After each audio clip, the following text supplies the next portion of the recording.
3 দিন ধরে বিয়া বাড়িতে ডেকসেট বাজতে আছে।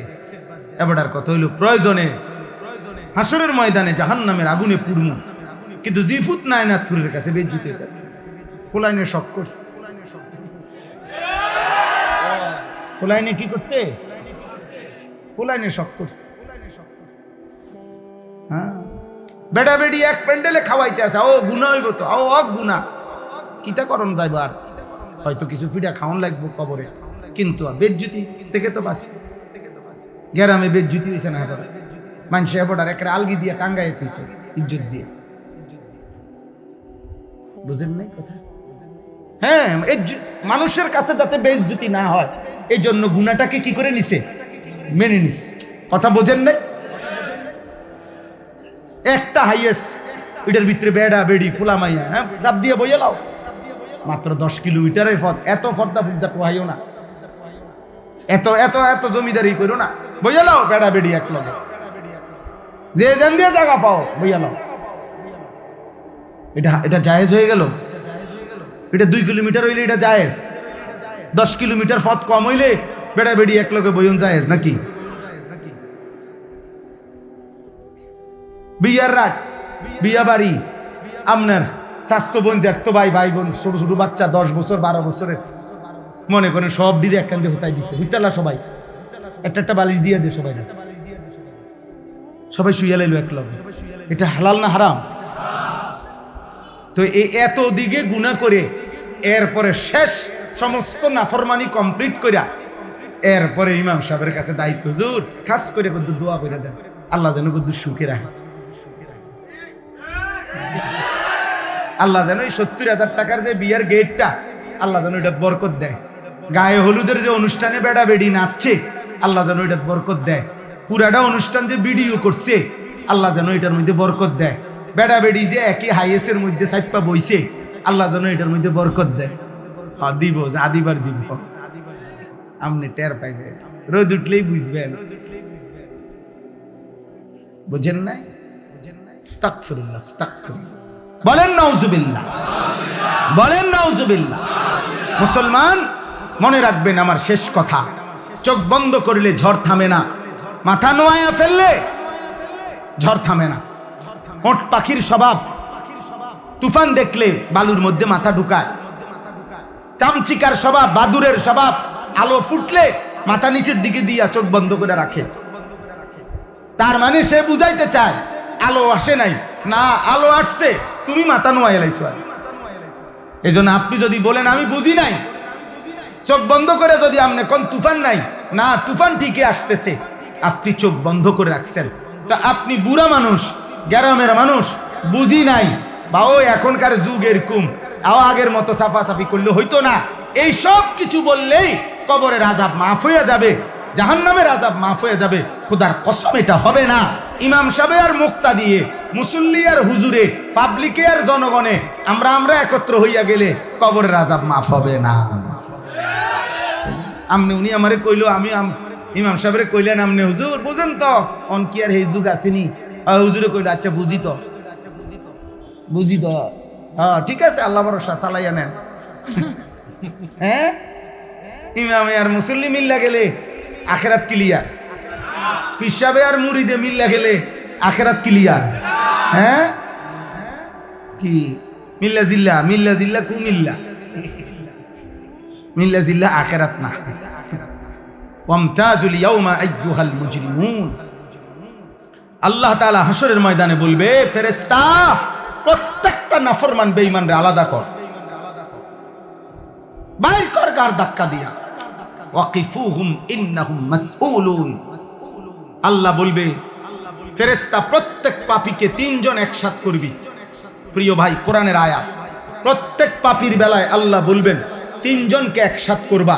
1 পাপীকে, 2 এই পাপ কাজে তার সঙ্গী যে ছিল তাকে, 3 এই পাপ করতে গিয়ে সে যার উপরে ভরসা করছে তারে শেল্টার দিছে, সে যে সেই গডফাদার যে তাকে অন্যায় করতে, চুরি করতে, জিনা করতে, মদ খাইতে, জুয়া খেলতে, নারী দেখতে, জুলুম করতে, সন্ত্রাসী করতে, চাঁদাবাজি করতে, হারাম করতে যে তাকে শেল্টার দিছে, আল্লাহ বলবে 3 জনকে একসাথ করো।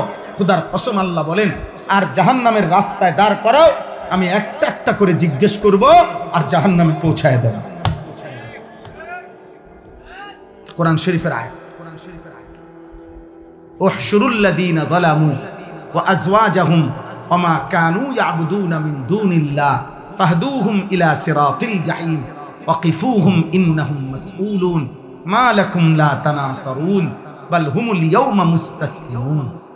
আল্লাহ তখন ওই তিনজনকে পাপীর সঙ্গী, পাপ কাজ সে যার উপরে ভরসা করে করছে, এই তিনজনকে একসাথ করে আল্লাহ বলবেন, কি হলো, একজন আরেকজনকে সাহায্য করছো না কেন? একজন আরেকজনকে এখন কিছু বলছো না কেন? সহযোগিতা করছো না? আল্লাহ আমাকে মাফ করে দেন, আল্লাহ আমাদের সবাইকে মাফ করে দেন। প্রিয় ভাই জওয়ান মুসলমানের নওজওয়ান আব্বা, আগামীর পৃথিবী তোমাদের। তোমরা যাদের বয়স 14 বছর, 16 বছর, 18 বছর, 20 বছর, আমার আব্বা, তোমরা এত কম বয়সে এমন সুন্দর হায়াত, এত নারী দেখো না আব্বা, এত নারী দেখো না, এত অস্থির ছবি মোবাইলে দেখো না, মদের আড্ডা, জুয়ার আড্ডায় যাইও না, জিনার ব্যভিচার, নারীর আড্ডায়, হারাম কোনো মেয়ের সাথে প্রেম ভালোবাসা, হারাম কোনো সম্পর্ক, পার্ক রেস্তোরাঁ বিনোদন, রাতভর গল্প, মোবাইলে আলাপ, বাস্তবতার হারাম প্রেম, সবটাই জিনা। খোদার কসম, হাতেরও জিনা, পায়েরও জিনা, চোখেরও জিনা, লজ্জাস্থানেরও জিনা, সবটাই নবীজি বলছে জিনা। লজ্জাস্থান দিয়ে যে অপকর্ম করে সেটাও জিনা, হাত দিয়ে যে হারাম নারী ছুঁয়ে দেয় এটাও জিনা, চোখ দিয়ে যে হারাম নারী দেখে, মানে যাকে দেখার অনুমতি নাই, এটা চোখের জিনা, কানের জিনা, হাতের জিনা, পায়ের জিনা। নবীজি বলছে, বিশুদ্ধ হাদিস, বুখারী মুসলিমের হাদিস। সাথে সাথে মদ, নেশা।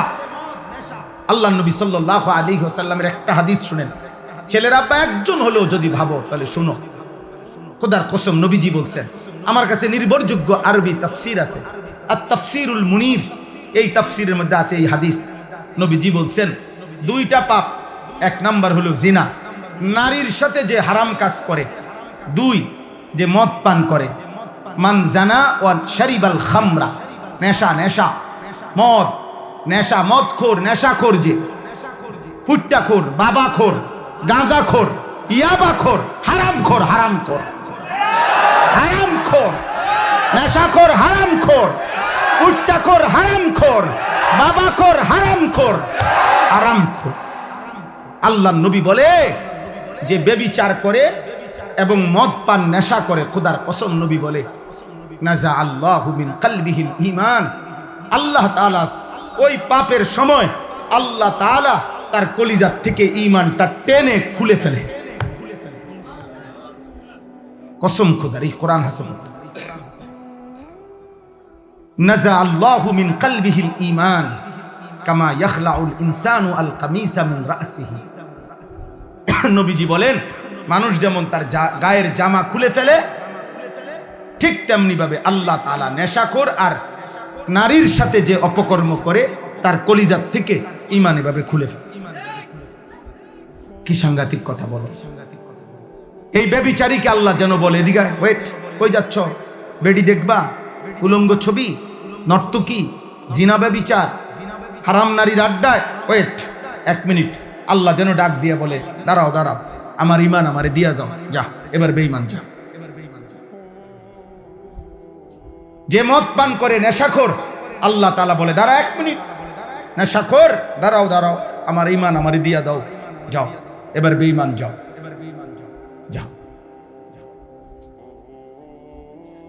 নবীজির একজন বিখ্যাত সাহাবী ছিল আবু দারদা, সাহাবাদের মধ্যে সবচেয়ে বেশি ইবাদত করতেন যিনি, আবু দারদা, সাইয়্যিদুজ যুহাদ, দুনিয়া বিমুখ আখিরাতমুখী সাহাবাদের মধ্যে যিনি সর্দার ছিলেন, ওনার নাম ছিল আবু দারদা রাদিয়াল্লাহু তাআলা। নবীজি ওনাকে 3টা ওসিয়ত করছিলেন।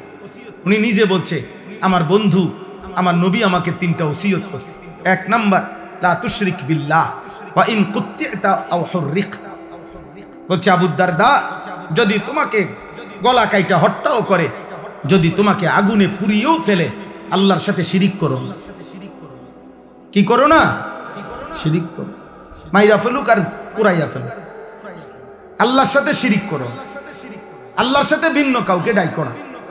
এক জাররা পরিমাণও আল্লাহর সাথে কাউকে মিলাইও না, আল্লাহর সাথে কাউকে মিলাইও না, ধর্মের নামেও না, অধর্মের নামেও না। কোন চাওয়া পাওয়া পূরণ হওয়ার জন্য পৃথিবীর কারো কাছে আল্লাহর সমকক্ষ মনে করে চেও না।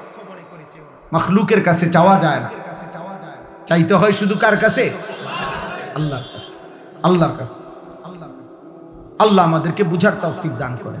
2 নাম্বার, লা তাতরুকিস সালাতা মুতাআম্মিদান মাকতুবাতান। কোন ফরজ নামাজ, ফজর, জোহর, আসর, মাগরিব, ইশা, জুমা, এরকম ফরজ নামাজ নবীজি বলছে ইচ্ছে করে ছেড়ে দিও না। ফামান তারাকাহা ফাকাদ কাফারা। যে ইচ্ছে করে ফরজ নামাজ ছেড়ে দেয়, মনে রেখো সে যেন কাফিরি হলো। 3 নাম্বার, লা তাশরাবিল খামরা। মদ পান করো না। ফা ইন্নাহা মিফতাহু কুল্লি শার। কেননা মদ, নেশা সমস্ত পাপের চাবি। মদখোর যে নেশা করে সে নারী লুবি, সে জুয়া খেলে। যেখানে মদের আড্ডা সেখানে গানের আড্ডা, যেখানে গানের আড্ডা সেখানে নারীর আড্ডা। এই 3 জিনিস, মদ, নারী, গান, বাদ্য, এই 3 জিনিস এক ক্ষতি এনে 3 দাগ। বুঝেন না? একই ক্ষতি আনে। যেখানেই মদের আড্ডা সেখানে নারীর আড্ডা, সেখানে গানের আড্ডা। এই 3টে একসাথে চলে। নাউজুবিল্লাহ, নাউজুবিল্লাহ। দয়া করে গুনাহ থেকে ফিরেন। ছেলের আব্বা, ধরে নাও তোমার দিকে কেউ নজর দিল না, মা ভুলে গেল, বাপ ভুলে গেল, এই সমাজের সবাই তোমাদেরকে ভুলে গেছে। আব্বা, তোমরা অনেক ছেলে আছো এমন, মোবাইল 24 ঘন্টা তোমাদেরকে পাগল বানায় রাখছে। নারী দেখতে দেখতে, ছবি দেখতে দেখতে, অশ্লীল দৃশ্য দেখতে দেখতে আজ তুমি মাথার চুল থেকে পায়ের নখ দিয়া এই পুরা বডিতে কোথাও তুমি বুঝাইতেও পারতা না যে তুমি মুসলমান কেমন, মুসলমান কেমন। বলো না ভাই, যদি কেউ এভাবে তোমরা মনে করো কেউ তোমারে বাধা দেয় না, কিন্তু এরপরও তুমি আল্লাহর কাছ থেকে ছাড় পাইবা না। তুমি নিজেরে নষ্ট করো না। আমার এই শেষ কথা অনুরোধ করলাম, এটা আমার কলিজার একটা ব্যথা। আমি ব্যক্তিগতভাবে মুসলমান কিশোর, যুবক, নওজোয়ান, তারা আল্লাহর দিকে ফিরুক, সবাই সবার জায়গায় পড়ুক, আমার মানা নাই। স্কুলে পড়ো, কলেজে পড়ো, ইউনিভার্সিটিতে পড়ো, কোনো অসুবিধা নেই, কিন্তু আল্লাহকে ভুলো না, নামাজকে ভুলো না, হালাল হারামকে ভুললো না। আমরা মুসলমান, আমরা মুসলমান। এটা আমাদের প্রথম পরিচয়, এটা আমাদের শ্রেষ্ঠ পরিচয়, এটা আমাদের প্রকৃত পরিচয়, এটা আমাদের শেষ পরিচয়। এটা আমাদের কি শেষ পরিচয়, এটা আমাদের কবরের পরিচয়, এটা আমাদের আখিরাতের পরিচয়। আমরা মুসলমান, আমরা ঈমানদার। আমাদের আল্লাহ আছেন, আমাদের নবী সাল্লাল্লাহু আলাইহি সাল্লাম আছেন, আমাদের কোরআন আছে, আমাদের ইসলাম আছে। এই 4টেই শ্রেষ্ঠ। আমাদের আল্লাহ সর্বশ্রেষ্ঠ, আমাদের নবী সর্বশ্রেষ্ঠ, আমাদের কিতাব সর্বশ্রেষ্ঠ, আমাদের ধর্ম সর্বশ্রেষ্ঠ। আমি অন্যের কাছে যাব কেন? বলো না ভাই, আমি কিসের অভাবে অন্যের কাছে যাব? আমার কাছে কোনটা নাই? এই 4টার কোনো একটাই আমাদের চাইতে বেশি কারো কাছে আছে? হিন্দুদের কাছে, বৌদ্ধদের কাছে, ইহুদিদের কাছে, খ্রিস্টানদের কাছে, নাস্তিক মুরতাদদের কাছে। তাইলে আমরা অন্যের কাছে যাব কেন? কেন যাব ভাই? অতএব আমি অনুরোধ করছি, দয়া করে আমরা প্রত্যেকে আল্লাহর দিকে ফিরি। আমার এই সমস্ত যুবক ভাই, অনেক শ্রদ্ধেয় বাবারা আছেন, আপনাদের সামনে ছেলেরা তোমাদেরকে বললাম, ফজরের নামাজ পড়ো। আমার একটা জীবনের মেহনত।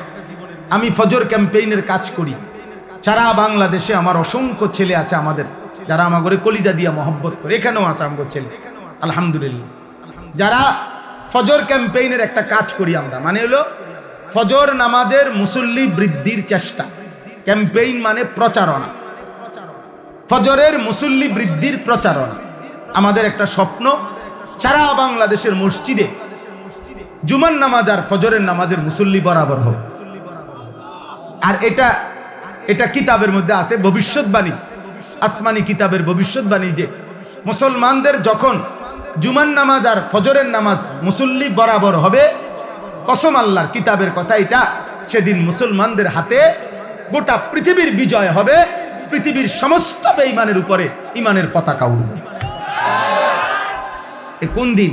জুম্মা আর ফজর বরাবর হবে। এখন বলেন তো, আমাদের জুম্মা আর ফজর বরাবর? ফজরের মুসল্লি অর্ধেক, 4 ভাগের 1 ভাগ। অনেক, এখনো বহুদূর। আমাদের বিজয় এখনো বহুদূর, বহুদূর। এই জন্য সারা বাংলাদেশে আমরা আলহামদুলিল্লাহ এই কাজটা করি।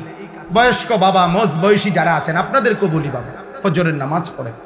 খোদার কসম, এই কোরআন হাতে ধরে বললাম, নবীজি বারবার, একাধিকবার, বুখারীতে হাদিস আছে, মুসলিমে হাদিস আছে, অসংখ্য সাহাবী বর্ণনা করছেন নবীজির থেকে। নবীজি বলছেন, কোন ব্যক্তি মুমিন নাকি মুনাফিক এটা চিহ্নিত করার প্রথম প্রকাশ্য প্রমাণ হলো ফজরের নামাজ। কোন নামাজ? কোন নামাজ?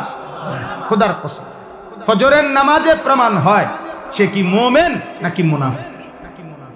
হাদিসে আছে, হযরত উবাই ইবনে কাব রাদিয়াল্লাহু তাআলা আনহু বলেন, নবীজি যাকে সন্দেহ করতেন ঈমানের ব্যাপারে, তাকে ফজরের নামাজ সালাম ফিরিয়ে খুঁজতেন, সালাম ফিরিয়ে খুঁজতেন। একদিন 2 দিন না দেখলে নবীজি বলতেন, মনে রেখো, মুনাফিকের জন্য এশা এবং ফজরের নামাজ জামাতে পড়া কঠিন। কসমান। হযরত আব্দুল্লাহ ইবনে ওমর বলেন, নবীজির বিখ্যাত সাহাবী, তিনি বলেন, নবীজির জামানায় কেউ যদি ফজরের নামাজে মসজিদে না আসতো, আমরা তাকে 2টা জিনিস ভাবতাম, হয় সে অসুস্থ, রোগাক্রান্ত, আর নয়তো মুনাফিক। আসানা বিহিজ্জান, হয় আমরা এটাই বুঝতাম, হয়তো সে অসুস্থ আর নয়তো মুনাফিক। নবীজি, বুখারীর হাদিস আছে, নবীজি সাল্লাল্লাহু আলাইহি সাল্লাম ফজরের নামাজের গুরুত্ব বলে আল্লাহর নবী বলছেন, আমার মন চায় জামাতের ওয়াক্ত হইলে একজনকে বলি ইমামতি করো, আর আমি নিজে কিছু লোক নিয়া লাকড়িতে আগুন ধরাইয়া, আমার মন চায় ইলা কওমিন লা ইয়াশহাদুনাস সালাহ, যারা ফজরের জামাতে আসে নাই, আমি তাদের ঘরগুলোতে যাই, ফা উহাররিকা আলাইহিম বুয়ুতাহুম বিন্নার, অতঃপর তাদের ঘরগুলো তাদেরকে শুদ্ধা আগুনে পোড়ায় দেয়। কি মনে করছেন আব্বা বিষয়টা? খামখেয়ালি মনে করছেন? ফুলাইন মানুষ, হেবড়া কয় ফুলাইন মানুষ, বাপে কয় ফুলাইন মানুষ, মায়ে কয় ফুলাইন মানুষ, আস্তে আস্তে ঠিক হয়ে যাবে। হেবড়ারে কইছে জিবরাইলে, হেবড়ারে কইছে 18 বছরের, এখনো বলে ছোট ফুলাইন, এটা আস্তে আস্তে ঠিক হইব। ধরেন 85 বছর বয়স যখন হইব, আল্লাহর রহমতে তখন তারের মতো সোজা হয়ে যাবে। কারণ তখন তার শরীরে আড্ডি গুড্ডি গিরাগাড়ি জোরাজারি সব ছেড়ে দিছে, তখন সোজা না হইয়ার উপায় আসেনি। হ্যাঁ, এটা নিয়ে সোজা হওয়া। তাইলে আস্তে আস্তে ফেলে রাখলে, অযত্নে অবহেলায়, মনে রাখবেন কোনো জিনিস অযত্নে অবহেলায় ঠিক হয় না, নষ্ট হয়। লোহাও যদি মাটির উপরে ফেলে রাখে, মাটি লোহা হয় না, লোহা মাটি হয়ে যায়। এজন্য উপযুক্ত সন্তানও যদি অযত্নে অবহেলায়, পরিচর্যাহীন, ঈমান আমল আখলাকের নজরদারি শক্তভাবে যদি না ধরে রাখেন, তাইলে আস্তে আস্তে অসৎ বন্ধু, অসৎ চরিত্রহীন আর মোবাইলের আসক্তিতে একদিন নষ্ট হয়ে পচা গলা দুর্গন্ধ ছুটবে, দুর্গন্ধ। আমার ভাই, অতএব ফজরের নামাজ আলহামদুলিল্লাহ, আপনারা যারা এই কি যেন নাম আপনাদের, এটা বাকড্ডা সামাজিক উন্নয়ন ফাউন্ডেশন, আপনাদের অনেকের গায়ে সুন্দর গেঞ্জি দেখছি। আপনারা এই গেঞ্জি পড়ুয়া সবাই আপনাদের ফাউন্ডেশনের যারা মুরব্বী আছে, আপনাদেরকে নিয়ে, নওজোয়ান ভাই তোমরা ফজরের কাজ করো। আমি একটা তোমাদেরকে বললাম যে কাজটা কি, একদম সহজ কাজ, সহজ বুদ্ধি। একজন ছেলে, যুবক, কিশোর সিদ্ধান্ত নিবে, আমি ফজরের নামাজ জামাতে পড়ব, আমার একজন বন্ধুকে ফজরের জন্য জাগাবো, এ দূরে আমাগো কাম। আমি ডাকবো তাকে, সে ডাকবে আমাকে। 2 দোস্ত পরস্পর সমঝোতা করে নিবে, বন্ধু তুমি আগে উঠলে আমারে উঠাইও, আমি আগে উঠলে তোমারে উঠাইব। ইনশাআল্লাহ কোরআনের বক্তব্য দ্বারা বোঝা যায় 2 বন্ধু একজন আরেকজনকে নেক কাজে সহযোগিতা করবে। খোদার কসম, আল্লাহ কিয়ামতের দিন বলবে, ও বন্ধুরা, যারা একে অপরকে নেক কাজে সহযোগিতা করেছিলে, একসাথে বন্ধুরা হাত ধরাধরি করে জান্নাতে ঢুকবে। কোরআন শরীফের আয়াত, উদখুলুল জান্নাতা আনতুম ওয়া আজওয়াজুকুম তুহবারুন। নেক কাজের বন্ধুরা একে অপরকে হাত ধরাধরি করে জান্নাতে ঢুকবে। এই জন্য এটা আমি অনুরোধ রই। আলহামদুলিল্লাহ। তোমরা এলাকা কোথায়? কোথায়? নাইনঝাটি। ওই এখানে ওরা দাঁড়াও দাঁড়াও, তোমরা দাঁড়াও। এই দেখেন, এরাও আমাদের এই ফজর ক্যাম্পেইনের কাজ করে। ওই যে এদের গেঞ্জির মধ্যে লেখা আছে ফজর ক্যাম্পেইন। এরকম অনেক আছে বউ আব্বা, সারা বাংলাদেশে আছে আলহামদুলিল্লাহ, সারা বাংলাদেশে। সিলেটে আমরা কিছুদিন আগে প্রোগ্রাম করছি, ফজরের বাদ বয়ান করছি মসজিদে, সিলেটের বড় মসজিদে, বিভাগীয় শহরে।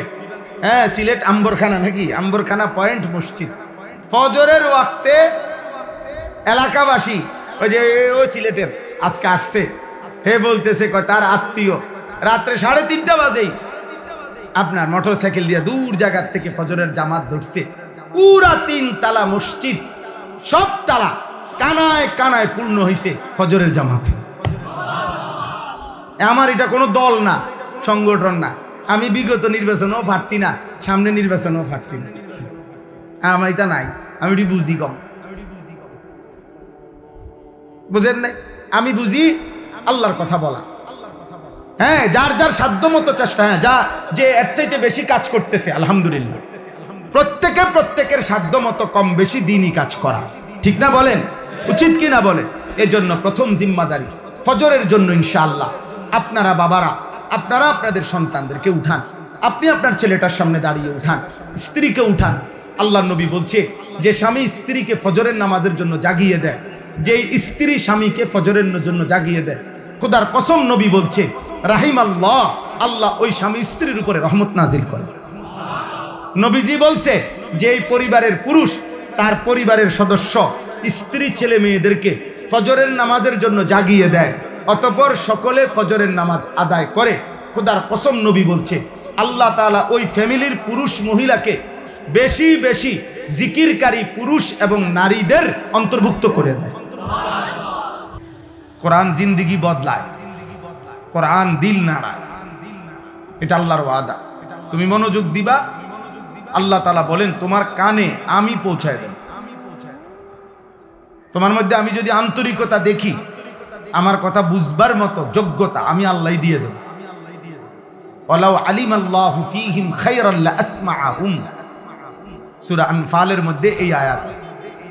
আল্লাহ বলেন আমি যদি দেখতাম আমার বান্দার মধ্যে খায়ের, কল্যাণের মানসিকতা, তো আল্লাহ তাআলা বলেন আমি তার কানে আমার কথা পৌঁছায় দিতাম। কিন্তু যার মধ্যে আমি আন্তরিকতা দেখি নাই, ফলে আমি তাকে আমার কথা বুঝবারই সুযোগ দেই নাই। কোরআনুল কারীমে আছে ওয়ালাউ আরাদুল খুরুজ লা আ'আদ্দু লাহু উদ্দা। আল্লাহ বলে মুনাফিক নাফরমান সে যদি সত্যি সত্যি আমার পথে বের হতো, আল্লাহর পথে চলতো, তাহলে তো সে তো কিছু প্রস্তুতিই নিত। এ যদি আসলেই ফজরের নামাজ পড়তে চাইতো, তো উঠবার জন্য তো কোনো না কোনো প্রস্তুতি নিত। আগে আগে ঘুমায় পড়তো, মোবাইলের মধ্যে অ্যালার্ম দিয়ে রাখতো, অথবা একটা অ্যালার্ম ঘড়ি কিনে নিত, অথবা পরিবারের কাউকে বলে দিত আপনি উঠলে আমার উঠায় দিয়েন, অথবা আশেপাশের প্রতিবেশী অথবা বন্ধু বান্ধব কাউকে বলতো দোস্ত তুমি উঠলে আমার উঠায়ও। একটা উদাহরণ বললাম আর কি, মানে কোনো না কোনো তার একটা কি থাকতো, প্রস্তুতি থাকতো। আল্লাহ তাআলা বলেন তুমি দেখো বেঈমান তো প্রস্তুতিই নাই তার ভিতরে, কোনো মানসিকতাই তো তার ভিতরে নেই, কোনো প্রিপারেশনই তো নাই। তো আমি কেমনে বলতাম যে সে আল্লাহর পথে চলতে চায়? গুনাহ থেকে বাঁচবার মতো কোনো মানসিকতাই যার নাই, তো সে আল্লাহর পথে চলতে চায়, এই কথাটা বোঝন কি দিয়া? আল্লাহ তাআলা বলেন ওয়ালাকিন কারিহাল্লাহুম বিআসাহুম, ফলে যদি আমি আল্লাহ তাআলা গাফলতি আর খামখেয়ালি অমনোযোগিতা দেখতে থাকি, তো আল্লাহ বলেন একদিন আল্লাহর পথে চলা তাকে, এই নাফরমানকে আল্লাহর পথে চলা আল্লাহই পছন্দ করে না। আল্লাহই তখন ফয়সালা দিয়ে দেয় যে বেঈমান তুই আর আমার পথে চলতে হবে না, যা বাতে খা ঘুম যা, পেশাব পায়খানা কর, যা মন চা তাই কর, আমার সেজদা দিতে হবে না, যা। আমি কত জন্তু জানোয়ারে খাওয়াই, তোর মতো 2-4টা হাইওয়ান খাওয়াইলো আমার কিছু কমবে না, খা, যা দুনিয়া ভোগ কর। এটা কোরআনের আয়াত। ওয়ালাকিন কারিহাল্লাহুম বিআসাহুম ফাসাব্বাতাহুম। আল্লাহ বলেন একটা সময় আল্লাহই তার নাফরমান বান্দা আল্লাহর পথে আসুক, এটা আল্লাহ চায় না। গুনাহ যখন বেড়ে যায়, নাফরমানি যখন বেড়ে যায়, সীমা যখন অতিক্রম করে, আল্লাহই তখন ফয়সালা দিয়ে দেয়, ঠিক আছে আর লাগবে না, অনেক দিন তোকে বলাইছি, পৌঁছাইছি আমার কথা, তুমি কোনো পাত্তাই দিচ্ছ না, ঠিক আছে নাফরমান, আর লাগবে না। ওয়াকিলা কুদু মাআল কাঈদিন। আল্লাহর পক্ষ থেকে বলা হয়, হে নাফরমান, হে বেঈমান, আমার যেই সমস্ত বান্দা আমার ইবাদত থেকে বসে আছে, আমার ইবাদত বাদ দিয়ে বসে আছে, যা তুমি নাফরমানো, ওদের সাথেই বসে থাকো, যাও, লাগবে না। আর উঠতো না সাদওয়ানে, জামাত হয়ে যায়, তুমি বনে খাও, তোমার মতো বেড়াইতে নামাজ পড়া লাগবে না, যাও বনে তো খাইতে আসছো দুনিয়ায়, খাও, বন খাও, বন খাও, চা খাও, বিড়ি খাও, দেখো আর কিছু আসেনি দোকানে, বিস্কুট বিস্কুট আসেনি, লও খাও। তুমি মোবাইলেই টিফো, তোমার মতো হাইওয়ান আমার ঘরে আসতে হবে না। ভাতে তো খাওয়া দরকার তোমার, আমি খাওয়াবো। কত বেঈমান রে আমি খাওয়াই, কত মুরতাদ রে আমি খাওয়াই, 40 বছরে যে কোনোদিন স্বীকারও করে না আল্লাহ বলতে কিছু আছে। আল্লাহ বলে আমি এমন বেঈমানরও তো খাওয়াই, তা তোমাকে খাওয়াইতে অসুবিধা?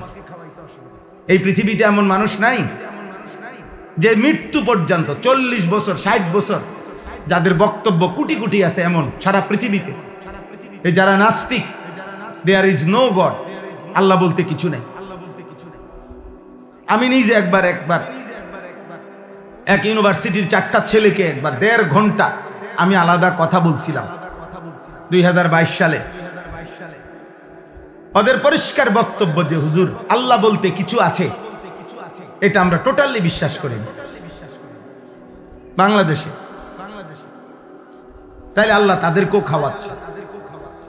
আমি একটা প্রাইভেট ব্যাংকের ভাইস চেয়ারম্যান, একটা পূর্ণাঙ্গ ব্যাংকের কোটি কোটি হাজার কোটি টাকার মালিক, ওনাকে দেখছি আমার নিজ চোখে। উনি ডাইরেক্ট জানাজার নামাজে দাঁড়াইয়া, পাশে দাঁড়াইয়া বলছে, কবরের আযাবের মিথ্যা ভয় দেখিয়ে হুজুররা আর কতদিন মানুষকে বোকা বানিয়ে রাখবেন। আল্লাহ তো তাকেও কোটি কোটি টাকা দিচ্ছে, হাজার হাজার কোটি টাকা দিচ্ছে, সে একটা ব্যাংকের ভাইস চেয়ারম্যান। তাইলে দুনিয়া অনেক দিছে বলে এটা সফলতার কিছু না। আল্লাহ তাআলা নিকৃষ্ট বেঈমানকেও দুনিয়া দিছে, নিকৃষ্ট বেঈমানকে আল্লাহ তাআলা দুনিয়া দিছে। এটা আহামরি কিছুই না। অতএব আমার প্রথম কথা, এতক্ষণ আমি খুতবা না পড়ে শুধু সালাম দিয়েই এতগুলো কথা বললাম। আমি আসছি থেকেই দেখছি এই পরিমাণ উথামথাম করতেছ তোমরা ছেলেরা। আফসোসের ব্যাপার আব্বা, নামাজের ওয়াক্ত ছিল, নামাজের জন্য প্রস্তুতি নিলে ভালো হইতো, নামাজের গুরুত্ব দিলে ভালো হইতো। একজন বক্তার 1000 ছবি উঠাইলে কোনো লাভ নেই। তোমরা যদি রাজি হও নাই তো আমি সবাইকে সুযোগ দেই, ছেলেরা তোমরা আমার সাথে একটা ছবি উঠাও, ছবি উঠাইয়া ফেসবুকে দাও যে এই যে আমরা দুইজন, তো মানুষ বলবে আপনাদের দুইজনেরই কাবা শরীফের ইমামের মতো মনে হয়। এটা নাকি মানুষে বোঝে না, চুল্লাওয়ালারও মানুষে চেনে না, আর পাঞ্জাবিওয়ালারও মানুষে চেনে না। মানুষে ভাত খায় না, চিরা খায়। তুমি উঠাইয়া কি করবা এটা দিয়া? আমারে বলো ভাই, কি হবে এটা দিয়ে? বলো না, একটা ছেলে বলো, প্রতিবাদ করো। আমার সাথে তোমার ছবি, তোমার সাথে আমার ছবি, কি বুঝাইতে চাও? যে আমরা দুজন কাবা শরীফের ইমাম, আমরা দুজন বাইতুল মুকাররমের ইমাম। তো মানুষ আলোকে আলোই বোঝে, অন্ধকারকে অন্ধকারই বোঝে। এজন্য এটা বুঝতেই হবে। আপনি যেমন মানুষ বুঝেও তেমন। আপনি যেমন ভাত খান, মানুষও ভাতে খায়, মানুষে চিরা খায় না। অতএব আপনি যেমন, আপনি চরিত্রহীন, মানুষ বুঝবে ইমানদার না, এত ব্যাককল মানুষের বাইবেন। আপনি সুদখোর আর মানুষে বুঝবে ইমানদার, জি না। এত ব্যাককল মানুষের বাইবে না। আমি যেমন, আপনি যেমন, আমরা যে যেমন মানুষের চোখে ধরাও খাইতাম। মানুষ সুরেরে বাইজিদ বোস্তামি কয় না, বাইজিদ বোস্তামি রে সুর কয় না। বুঝেন নাই কথা? মানুষ আলোকে অন্ধকার বলে না, অন্ধকারকে আলো বলে না। আরবিতে প্রবাদ আছে, ওয়াফিকা আয়ুবুন অলিন্নাসে আয়ুনুন। আরবিতে বলে তোমারও দোষ আছে, মানুষেরও চোখ আছে। তোমারও কি আছে? মানুষেরও কি আছে? মানুষ চিনতে ভুল করেন। মানুষ 100 কোটি টাকাও যদি হারামের টাকা দিয়া বিল্ডিং করে, মানুষ সাধুয়ান হইলো বইও কয় আও হইছে বাদ দাও, সিটারির টিয়া, বাটফারির টাকা। এটা মানুষে বুঝে, মানুষ এটা জানে। মন্তব্য করতে 1 মিনিটও দেরি করে না। অতএব আমরা প্রত্যেকেই এটা বুঝা উচিত। প্রিয় ভাই, আমি অনুরোধ করছি, শুধুমাত্র বাহ্যিক চাকচিক্য, বাহ্যিক রং ঢং, বাহ্যিক জৌলুস, এটা ইসলামের মূল প্রাণ না।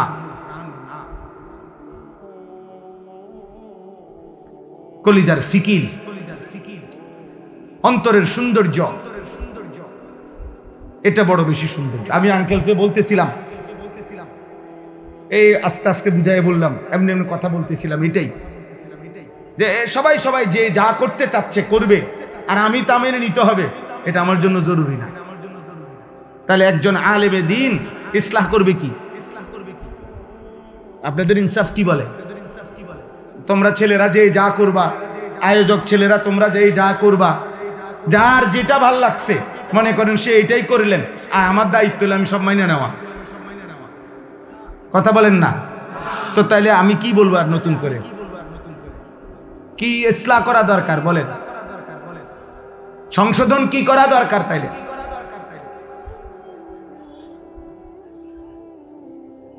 মুসলমানের সন্তান ইনসাফের সাথে বইল, এতগুলো ছেলে তোমরা কাছাকাছি ছিলা, কিন্তু আল্লাহকে সাক্ষী রেখা বইল, কলিজার মধ্যে হাত দিয়ে বলো তোমরা সবাই মাগরিবের নামাজ পড়ো নাই।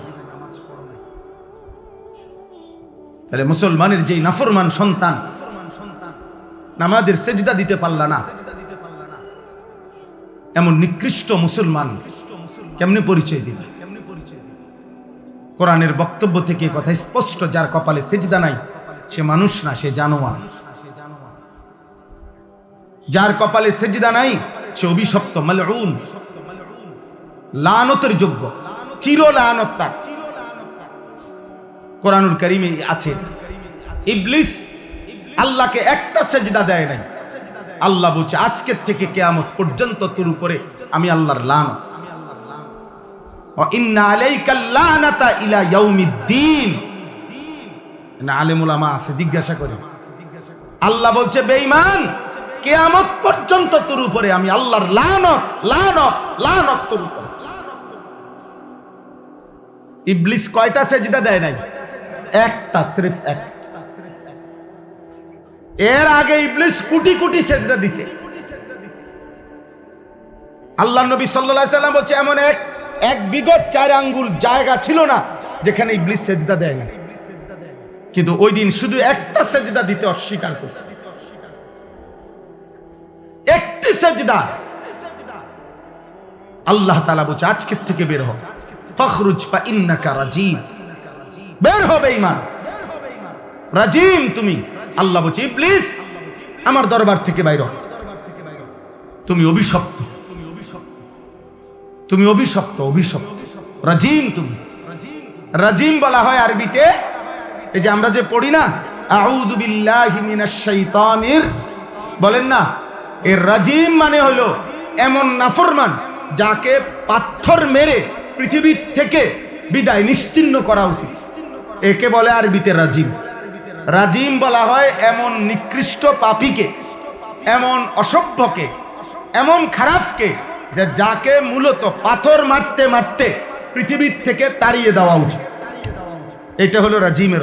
এই জন্য কোরআনে ইসলামের বিধান, বিবাহিত পুরুষ এবং নারী যদি জিনা করে, ব্যভিচার করে, তাহলে তাদের শাস্তি হলো ওই রজম। এটারে বলে মানে পাথর মারতে মারতে তাদেরকে হত্যা করা। এটা যেই শব্দ আর এই রাজিম এক শব্দ। এজন্য হাজিরা হজ্জের মধ্যে মিনার প্রান্তরে মিনায় গিয়া নির্দিষ্ট 3টি জায়গায় হজ্জে 3 দিন টানা পাথর মারে। এই পাথর মারে যে এটা রজম, পাথর মারে। এই জন্য সেজদাবিহীন নাফরমান মূলত তাকে পাথর মেরে তাড়িয়ে দেওয়া উচিত। সেই সমাজের ঘৃণা, অপমান। হাদিসের মধ্যে আছে আল্লাহর নবী সাল্লাল্লাহু আলাইহি ওয়াসাল্লাম বলেন, বান্দা যখন সেজদা করে, বান্দা যখন সেজদা করে, ইমানদার যখন সেজদা করে, খোদার কসম নবী বলছে শয়তান কাঁদতে কাঁদতে তার থেকে বিচ্ছিন্ন হয়ে যায়। ইতাজালা শাইতানু ইয়াবকি, শয়তান কাঁদতে কাঁদতে আলাদা হয়। আর কাঁদতে কাঁদতে ইবলিস বলে, হে হে আল্লাহর বান্দা, এটাই সেই সেজদা যেই সেজদা একবার না দেওয়াতে আমি চিরদিনের জন্য ঘৃণিত হলাম।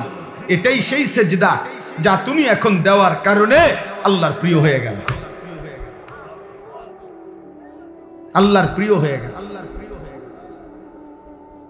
এজন্য ভাইয়া আখলাক শিখো, জিন্দেগি শিখো, দিন শিখো, দিন শিখো। পিছনে তাকায়েন না, একজনও পিছনে তাকায়েন না। সব গুছাইয়া পারতেন না আপনারা, সময় শেষ হয়ে যাবে। পুরা যখন যে আসবে সবাইরে গোছগাছ করতে গেলে আমরা তাহলে আর কুলান যাবে না। আমি অনুরোধ করলাম, আলহামদুলিল্লাহ তোমরা অনেক ছেলে মহব্বত করে আসছো, কিন্তু এই মহব্বত মানে তোমার মতো করে তামাশা না। মহব্বত মানে তোমার মতো তামাশা। মহব্বতও শরীয়তের একটি শব্দ, অতএব এর সুনির্দিষ্ট নিয়ম কানুন আছে। আল্লাহকে ভালোবাসা মানে কি, এর সুনির্দিষ্ট ব্যাখ্যা কোরআনে আছে। আমাদের প্রিয় নবী সাল্লাল্লাহু আলাইহি ওয়াসাল্লামকে ভালোবাসা এর মানে কি, এর সুনির্দিষ্ট ব্যাখ্যা কোরআন সুন্নাহর মধ্যে আছে। সাহাবায়ে কেরামকে ভালোবাসা এর সুনির্দিষ্ট ব্যাখ্যা কোরআন সুন্নাহর মধ্যে আছে। মা বাবাকে ভালোবাসা এর সুনির্দিষ্ট ব্যাখ্যা কোরআন সুন্নাহর মধ্যে আছে। স্ত্রীকে ভালোবাসা এর সুনির্দিষ্ট ব্যাখ্যা কোরআন সুন্নাহর মধ্যে আছে। উলামায়ে কেরামকে ভালোবাসা এর সুনির্দিষ্ট ব্যাখ্যা কোরআন সুন্নাহর মধ্যে আছে। এজন্য ইসলামের মধ্যে কোনো আনন্দ মন মতো না। এজন্য 2 ঈদের কোনো আনন্দ, কোনো বেঈমান নাফরমান নিজের মতো করিলে সেটা ঈদ হয় না, সেটা তোমার খাহেশা, সেটা তোমার প্রবৃত্তির চাহিদা পূরণ হয়েছে। ঈদের দিন তুমি ড্যাকসেট বাঁচাইছো, তুমি ঈদ পালন করো নাই, তুমি শয়তানের গোলামি করছো। ঈদের দিন তুমি কোনো নর্তকী নিয়া, কোনো বেপর্দা বেহায়া মেয়ে নিয়া কোথাও তুমি ঘুরতে গেছো, তুমি ঈদ পালন করো নাই, তুমি ইবলিসের গোলামি করেছো। গোলামি। ঈদ তোমার আব্বার দেওয়া না, ঈদ তোমার দলের নেতাই দিছে না, ঈদ তোমার বাপের সম্পত্তি না, ঈদ আল্লাহর দেওয়া। কার দেওয়া? হাদিসের মধ্যে আছে জাআলাহুল্লাহু ঈদান লিহাদিহিল উম্মাহ। নবীজি স্পষ্ট উচ্চারণ করেছেন, সাহাবারা আমার আল্লাহর পক্ষ থেকে আমার উম্মতের জন্য এই ঈদ দেওয়া হয়েছে। কার পক্ষ থেকে? আল্লাহর পক্ষ থেকে। অতএব আল্লাহর বিধান মানতে হবে। মুসলমানের হাসি আল্লাহর দেওয়া, মুমিনের কান্না আল্লাহর দেওয়া। কোরআনে আল্লাহ বলেন ওয়া আন্নাহু হুয়া আযহাকা ওয়া আবকা। আল্লাহ তাআলা বলেন আল্লাহই হাসান, আল্লাহই কাঁদান। হাসি আল্লাহর সৃষ্টি, কান্না আল্লাহর সৃষ্টি, আল্লাহর মাখলুক। হাসি একটা পৃথক মাখলুক, কান্না একটা পৃথক মাখলুক। হাসি মানুষের ভিতরে থাকে না, আল্লাহ সৃষ্টি করে। এই জন্য পৃথিবীর কোনো গবেষক বলতে পারবেনি যে মানুষে যে হাসে এটা ভিতরে পলিথিনের মধ্যে থাকে, কান্না বালতির মধ্যে থাকে, চোখের পানি ভিতরে থাকে। কোথায় এত পানি করতে আই তুইব কইরি? আল্লাহ সৃষ্টি করে। প্রয়োজন পরিমাণ কান্না কে সৃষ্টি করে? প্রয়োজন পরিমাণ হাসি কে সৃষ্টি করে? এইটা কোরআনে আছে। ওয়া আন্নাহু হুয়া আযহাকা ওয়া আবকা। আল্লাহই হাসান, আল্লাহই কাঁদান। ওয়া আন্নাহু হুয়া আমাতা ওয়া আহইয়া। আল্লাহই মৃত্যু দেন, আল্লাহই জীবন। ও ছেলে, এই বেয়াদব, এই বেটা চলে যাও আব্বা, উঠে যাও, আরেকজন মানুষ বসুক তোমার জায়গায়, তুমি বাইরে উঠে আবার হাসো কেন? নিষেধ করছিলাম না আব্বা, তো বেয়াদবি করলা কেন? হে মনে করছে কিতা করবো আর হুজুরে চাই না। আমি সাংঘাতিক মানুষ, প্রয়োজনে আর কোনোদিন আসবো না, কোনো অসুবিধা নাই, আর কোনোদিন বলবো না, মনে করেন সমস্যা নাই, কিন্তু যেদিন পারছি ওই দিন শক্তভাবে বলে যাব। আমাদের সন্তান তোমরা, কে ফিরাবে আব্বা তোমাদের? তোমাদের দুর্ভাগ্য অনেকের, খোদার 365 দিনও তোমাদের কপালে এমন একজন অভিভাবক অনেকের জুটে নাই এক বছরে যে তোমার এই ফজরের নামাজের জন্য উঠাবে। আহারে বদনসিব, বদনসিব। আমি আজকেও 75 বছর বয়সী আমার মার সাথে দেখা করছি আসর পরে। আজকে মা আমারে প্রথমেই জিগাইছে, ভূত নোয়া ধরছ? কসম আল্লাহ, আমার 75 বছর বয়সী বৃদ্ধা মাও আমারে এখনো আজকেও আসরের পরে জিগাইছে। আজীবন মা জিজ্ঞাসা করে, ভূত নামাজ পড়ছ? তোমাদের অনেক ছেলে, যার কারণে তোমরা সুযোগ পাইছ। যদি সচেতন অভিভাবক পাইতা, এই সমাজের মানুষ যদি আখেরাতের সচেতনতা আরেকটু থাকতো, এত অসভ্যতা করে তোমরা টিকতে পারতাম। একটা সময় আমাদের এই সমাজে এই বয়স্ক লোকদেরকে জিজ্ঞাসা করে দেখো, একটা সময় 10 গ্রামেও যদি, 3 গ্রামের কোনাতেও যদি কেউ কোনো সামান্য অপকর্ম করছে, তো 10 গ্রামের মানুষের সামনে মেল কইরা মাথা কামাইয়া ছাইরা দিছে। মানুষের দেখলে বুঝছে তাই নিয়ে ধরা খাইছে। এটা ছিল আমাদের সমাজ, এই দেশেই ছিল, এই দেশেই ছিল। কিন্তু সবাই যখন একসাথে, অভিভাবক এবং অধীনস্থ, বাবা এবং সন্তান, মা এবং মেয়ে, সবাই যখন বুঝছে জীবন মানে শুধু দুনিয়া, জীবন মানে শুধু টাকা, জীবন মানে শুধু বিল্ডিং, জীবন মানে শুধু ভাত মাছ, জীবন মানে শুধু খাট ফার্নিচার, এটা যখন ছোট বড় জোয়ান বুড়া, বাবা সন্তান সবার মাথায় একসাথে ঢুকছে, বেঈমানের সফলতা এটা যখন আমগো সবার মাথায় ঢুকায় দিছে, এখন আর বাপের কথা হইলো পুতের নামাজের দরকার নাই, টাকার দরকার। মেয়ের পর্দার দরকার নাই, পয়সাওয়ালা জামাই দরকার, জামাই দরকার, টাকার দরকার। এই জন্য ফুলারে কইছে যে বুঝছি তোমার দিয়ার হইতো না, অন সিদ্ধান্ত নাও, বিদেশ যাইবা না কাম করিবা, কোনটা করিবা কও, টাকার দরকার। হ্যাঁ, যাইলে বিদেশ কথা কও, যদি বলে 12 দিনের মধ্যে 12 লাখ টাকা দিতে হইব, ঠিকই উনি সুদে কিস্তিতে মিলাইয়া 1 সপ্তাহের ভিতরে বাপে টাকা ব্যবস্থা করে দিবে, কারণ ওনার টাকা দরকার। উনি বুঝছে আমার ছেলের দিয়ে আমি টাকা কামাইতাম। কিন্তু কোরআনুল কারীমের মধ্যে আছে আব্বা, এই আমি এখন শুনাইতেছি, কোরআনুল কারীমের মধ্যে আছে হযরত নূহ আলাইহিস সালাম 950 বছর একটানা মানুষকে আল্লাহর দিকে ডাকছে। একটা মানুষ 950 বছর আল্লাহর কথা বলছে। 950 বছর পরেও আল্লাহ তাআলা উনাকে যখন বলছে নূহ আর বলতে হবে না, যে কয়জন ঈমান আনছে বাকিদেরকে আমি আল্লাহ তুফান দিয়ে ধ্বংস করে দেব, তুমি একটা নৌকা বানিয়ে উঠে পড়ো। যেদিন এই সূরা হুদের মধ্যে আছে, যেদিন নূহ আলাইহিস সালাম নৌকা বানিয়ে ছাড়ছেন, আল্লাহ তাআলা বলছেন তুমি তোমার অনুসারীদেরকে নিয়ে উঠো, আজকে নৌকা ছেড়ে দিবে। পানি উঠে গেছে, ওয়াফারাত তান্নুর কোরআনে আছে, চুলা ফাইটা পানি বের হওয়া শুরু হচ্ছে। নূহ আলাইহিস সালাম বুঝছে ওনার কওম আর বাঁচবে না, এই মানুষগুলো এখন আল্লাহর নাফরমানির কারণে ধ্বংস হয়ে যাবে। প্রিয় ভাই, প্রিয় বাবা, মুসলমানের বাপ, আপনাদেরকে বলি, এই কোরআনে আল্লাহ বলছে 950 বছর পরে আজকে যখন ছেড়ে দিচ্ছে, মানুষগুলোকে ধ্বংস করে দিবে, আল্লাহ বলছে ঠিক ওই সময়ও নৌকা ছাড়ার পূর্ব মুহূর্তেও তুফানের পানি আযাব চলে আসছে।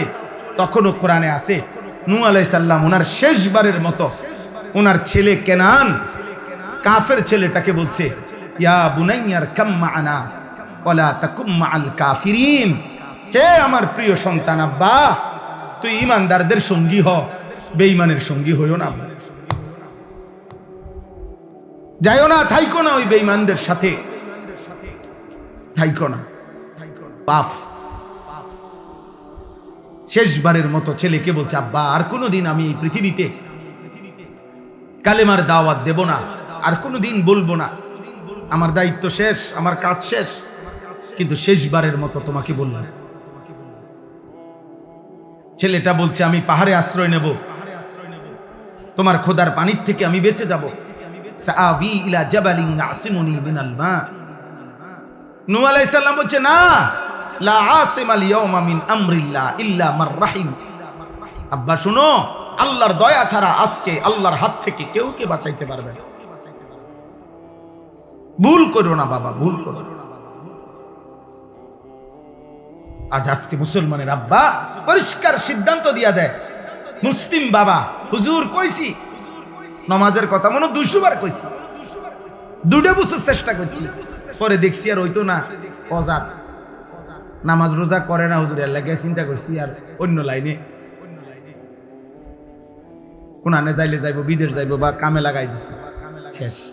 উনি সিদ্ধান্ত নিয়ে নিছে, আর অসুবিধা নাই, উনি ফয়সালা নিয়ে নিছে, যা এবার আমার ছেলে জাহান্নামী হইলে হোক, আমার ছেলে বরবাদ হইলে হোক, নগদ জাট কটা টেয়াটুয়া ফাইলে লাভ। এটা কি ইনসাফ? বলেন না এটা ইনসাফ? এটাই হওয়ার কথা ছিল মুসলমান। তাইলে এজন্য বাপ সবার কাছে অনুরোধ, বিষয়টা বুঝতে চেষ্টা করেন, বিষয়টা বুঝতে চেষ্টা করেন। আপনারা যারা বয়স্ক চাচারা আছেন, আপনারা যারা সমাজের নেতৃস্থানীয় মানুষ আছেন, আপনারা যারা অভিভাবক আছেন, আপনারা দয়া করে দাঁড়াইয়া দেখেন আপনাদের সন্তানেরা, এরা নর্থ বেঙ্গল থেকে আসে নাই, এরা পার্বত্য চট্টগ্রাম থেকে আসে নাই, এরা খুলনা বরিশাল থেকে আসে নাই, এরা আপনাদেরই আশপাশের ছেলে পেলে। তাহলে আপনারা দেখেন তাকাইয়া চেহারায় নামাজের চিহ্ন কয়জন, আপনারা চেহারায় চুল তাকাইয়া দেখেন, জিজ্ঞাসা করেন আপনাদেরই ছেলে পেলে যে বাবা এই চুলের সাথে তোমার আল্লাহর সম্পর্ক আছে কিনা, নবীর সম্পর্ক আছে কিনা, সাহাবার সম্পর্ক আছে কিনা, কোন আউলিয়া মাশায়েখ পীর বুজুর্গের সম্পর্ক আছে কিনা, তোমার মসজিদের ইমাম সাহেবের সাথে এই চুলের সম্পর্ক আছে কিনা, তোমার বাবার সাথে সম্পর্ক আছে কিনা, তোমার দাদার সাথে সম্পর্ক আছে কিনা, তোমার বংশের সাথে সম্পর্ক আছে কিনা, বলে আপনারা জিজ্ঞাসা করেন। একটা ছেলেকে বলতে বলেন, এখানে আইসা দাঁড়াই আব্বা, তোমরা একটা ছেলে আইসা বলো যে ব্রাজিল আর্জেন্টিনার খেলোয়াড়ের সাথে আমাদের ধর্মীয় সম্পর্ক কি? যদি ধর্মীয় কোনো সম্পর্ক না থাকে তো আমাদের রাষ্ট্রীয় সম্পর্ক কি? বাংলাদেশের অর্থনীতি, সামাজিক, বাংলাদেশের উন্নতি, প্রগতি, আধুনিকতার জন্য শুধু মাতৃভূমির মায়াও যদি থাকে, একটা নাফরমান বল বেটা এখানে দাঁড়ায়া আর্জেন্টিনার ব্রাজিলের খেলোয়াড়ের সাথে আমাদের বাংলাদেশের উন্নতির কি সম্পর্ক বল? ইসলাম তো আছে নাই, রাষ্ট্রের বলেন, রাষ্ট্রের বলতে বলেন, এ দেশের উন্নয়নে কথা বলেন না, আমাদের সাথে ওদের কি কি লেনদেন বলেন আঙ্কেল, বলো না আব্বা। হ্যাঁ, একটা কথার বুঝায় কও যে একটা যুক্তি তো থাকবে। হুজুর, এই ফুটবল বিশ্বকাপে যদি আমরা ব্রাজিল এবং আর্জেন্টিনার পক্ষে ব্যাপক লাফাইতে পারি, বিনিময়ে ওই দেশের লোকেরা যদি আমাদের প্রতি সন্তুষ্ট হয়, তাহলে আমাদের দেশের রেমিটেন্স বেড়ে যাবে, আমাদের দেশের তেল বেড়ে যাবে, আমাদের দেশের উন্নতি বেড়ে যাবে। একটা কিছু তো হবে, সেটা কি বলো না আব্বা, বলো। কাতার বিশ্বকাপে প্রধান আলোচ্য বিষয় ছিল, আমরা স্পষ্ট পত্রিকা দেখছি, এখনো পিছনে সার্চ দিলে পাওয়া যাবে, কাতার বিশ্বকাপে প্রধান আলোচ্য বিষয় ছিল মদের বোতল। কাতার সরকার আইন করছিল স্টেডিয়ামের ভিতরে মদের বোতল সরাসরি খাওয়া যাবে না। এটা নিয়ে সারা বিশ্ব, ইউরোপ তখন বিতর্ক করছিল যে না, এটা স্বাধীনতায় হস্তক্ষেপ, যেখানে অবাধে মদের বোতল।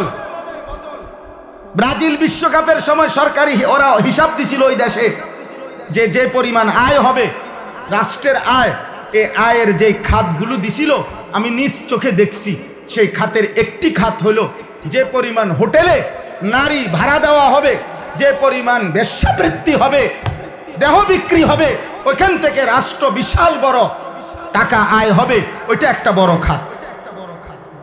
আমি এই চোখে, আমি দেশে থাকি, আমরা চাঁদের দেশে থাকি না। আমি জেনারেল লাইনে পড়ালেখা করা ছেলে, আমি কুমিল্লা ভিক্টোরিয়া কলেজ থেকে মাস্টার্স পাস করছি, সরকারি কওমি 2 লাইনে মাদ্রাসার থেকে পড়ালেখা শেষ করছি, আলহামদুলিল্লাহ।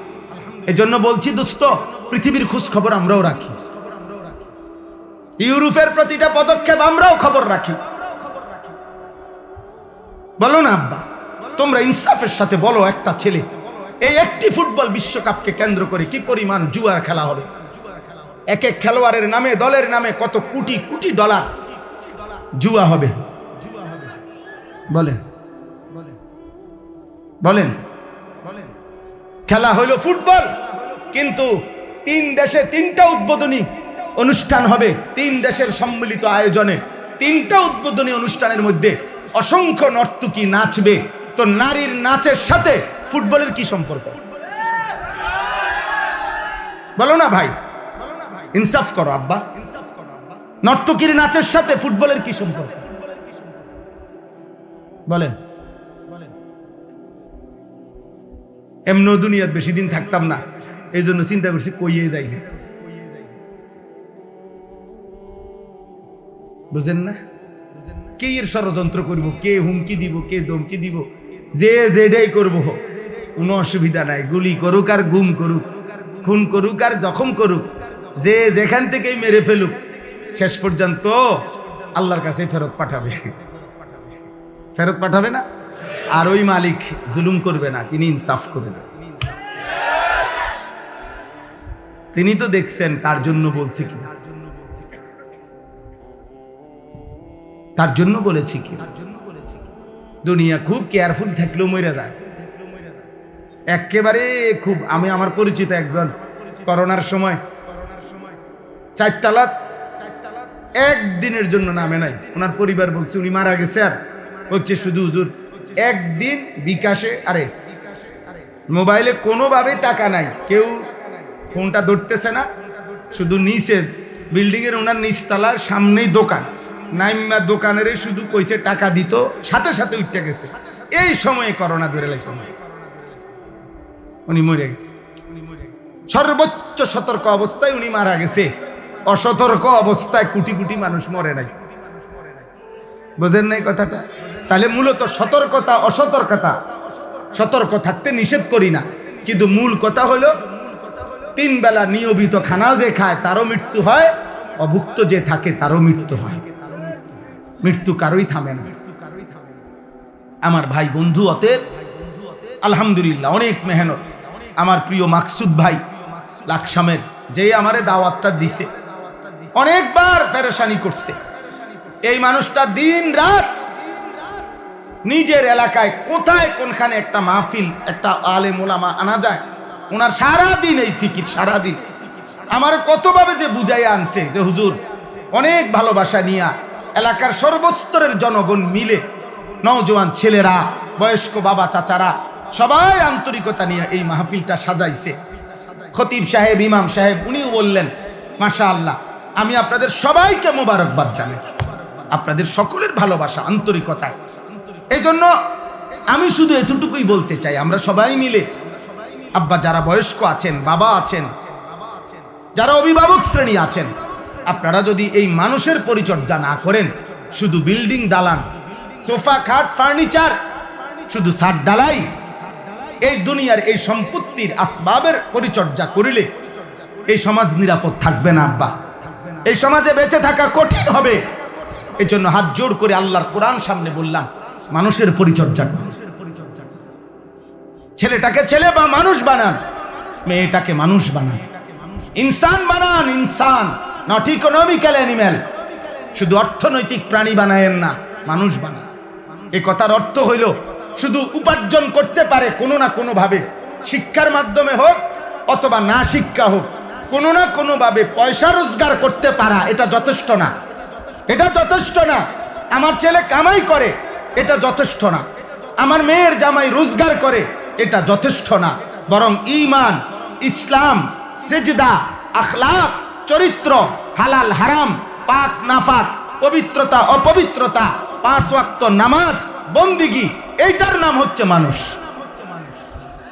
এইটার নাম কি বলেন না? আখলাকের নাম মানুষ, গোলামির নাম মানুষ, আল্লাহর বন্দিগির নাম মানুষ। আর নাই তো শুধু উপার্জন করে, সে ইকোনমিক্যাল অ্যানিমেল, অর্থনৈতিক প্রাণী। সে শুধু উপার্জনকারী প্রাণী, যে শুধু রোজগার করে, উপার্জন করে কোনো না কোনো ভাবে, হয় পড়ালেখা করে নয়তো পড়ালেখা ছাড়া। কিন্তু মানুষ হওয়া ভিন্ন জিনিস, মানুষ হওয়া ভিন্ন জিনিস। কোরআনুল কারীম এই জন্য আল্লাহ তাআলা বলছেন পরিষ্কার, আপনি রাগ করলেও বলতে হবে, সুখ করলেও বলতে হবে। আল্লাহর কোরআনে আল্লাহ বলছে, যেই দিল আল্লাহকে নিয়ে ভাবে না, যেই কান আল্লাহর কথা শুনে না, যেই চোখ আল্লাহর আয়াত দেখে না, খোদার কসম আল্লাহ বলছে উলাইকা কাল আনআম, ওই মানুষগুলো জানোয়ার, জানোয়ার, জানোয়ার। আল্লাহ বলছেন। আপনার প্রতিবাদ করার ইচ্ছা থাকলে কোরআনের সাথে কইরেন, আমার কোনো আপত্তি নেই। আপনার হিম্মত থাকলে আল্লাহর সাথে কথা বলেন। কিন্তু আল্লাহ পরিষ্কার বলছে, দিল যার আল্লাহকে নিয়ে ভাবে না, কান যার আল্লাহর কথা শুনে না, চোখ যার আল্লাহর আয়াত দেখে না, ও জানোয়ার। আল্লাহ বলছে ওয়াত্তাবা হাওয়াহু ফামাসালুহু কামাসালিল কালব। আল্লাহ বলছে মনের ইচ্ছে মতো যে চলে, মনের ইচ্ছে মতো যে চলে, খোদার কসম কোরআনের আয়াত, আল্লাহ বলছে তার জীবন কুত্তার জীবন। ফামাসালুহু কামাসালিল কালব, তার দৃষ্টান্ত, তার উদাহরণ কামাসালিল কালব, কুত্তার মতো। কালবুন মানে কুত্তা, মনের ইচ্ছা মতো চলে। তোমরা যারা 5 ওয়াক্ত নামাজ পড়ো না, তোমরা নিজের ইচ্ছায় না আল্লাহর ইচ্ছায় পড়ো না, কথা বলে না। তো আল্লাহ তাআলা বলে নিজের ইচ্ছায় যে চলে তার উদাহরণ কুত্তার মতো। 365 দিনে একদিনও ফজরের নামাজ পড়তে পারলা না, কারণটা কি আব্বা? আল্লাহকে এভাবে ভুলে যায় মানুষ, এভাবে ভুলে যায়। আহা, এই পৃথিবীর সাধারণ থেকে সাধারণ যদি কেউ কারো জন্য কোনো সুপারিশ করে, সে তো কথা জানতে চায়, কি বিষয়ে সুপারিশ করতাম, কি বলতাম, আমনে কদ্দুর আগ গাইছেন, আমনে কোনানে আইয়া বাজ্যা গেছেন, হ্যাঁ কাগজপত্র কি কি আছে। আমি আজকে একজন ডাক্তারকে বলছি, আমার বিবিরে ডাক্তার দেখাইতাম শনিবারে, আমার ঘনিষ্ঠ, উনি বলছে হুজুর গত 2-3 বছরে যত ডাক্তার দেখাইছেন এই বিষয়ে সবগুলো স্লিপ প্রেসক্রিপশন নিয়ে আইসেন। কথা বোঝেন নাই আমার? তো নবী সাল্লাল্লাহু আলাইহি সাল্লামের কাছে যেই উম্মত সুপারিশের জন্য যাইবে হাসরের ময়দানে, ইয়া রাসূলুল্লাহ আমি আনিসুর রহমান, এই যে আমার কাগজ ফাইল, আমার জন্য একটু সুপারিশ করেন। তো নবী সাল্লাল্লাহু আলাইহি সাল্লাম তাকায়া দেখবে 365 দিন খোদার 1 বছরে একদিনও ফজরের নামাজ পড়ে নাই। 40 বছর টানা সুদ খাইছে, 40 বছর টানা বিড়ি সিগারেট খাইছে, 40 বছর টানা কথায় কথায় গালিগালাজ করছে, প্রতিদিন রঙিন টেলিভিশনে নর্তকীর ছবি দেখছে। এইভাবে লেখা আছে নামের নিচে আমল নামায়। আল্লাহর নবী তখন বলবেন উম্মত, এই আমার উম্মত, এই শ্রেষ্ঠ নবীর উম্মত।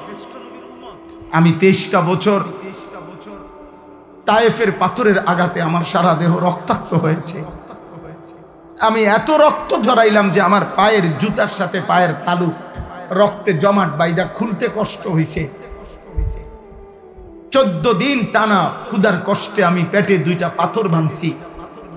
3 মাস আমার ঘরের চুলায়, খোদার কসম হাদিসে আছে, নবীর স্ত্রী আয়েশা বলছে রাদিয়াল্লাহু তাআলা আনহা, 3 মাস নবীর সংসারে টানা চুলায় কোনোদিন রান্না করা খাবার জোটে নাই।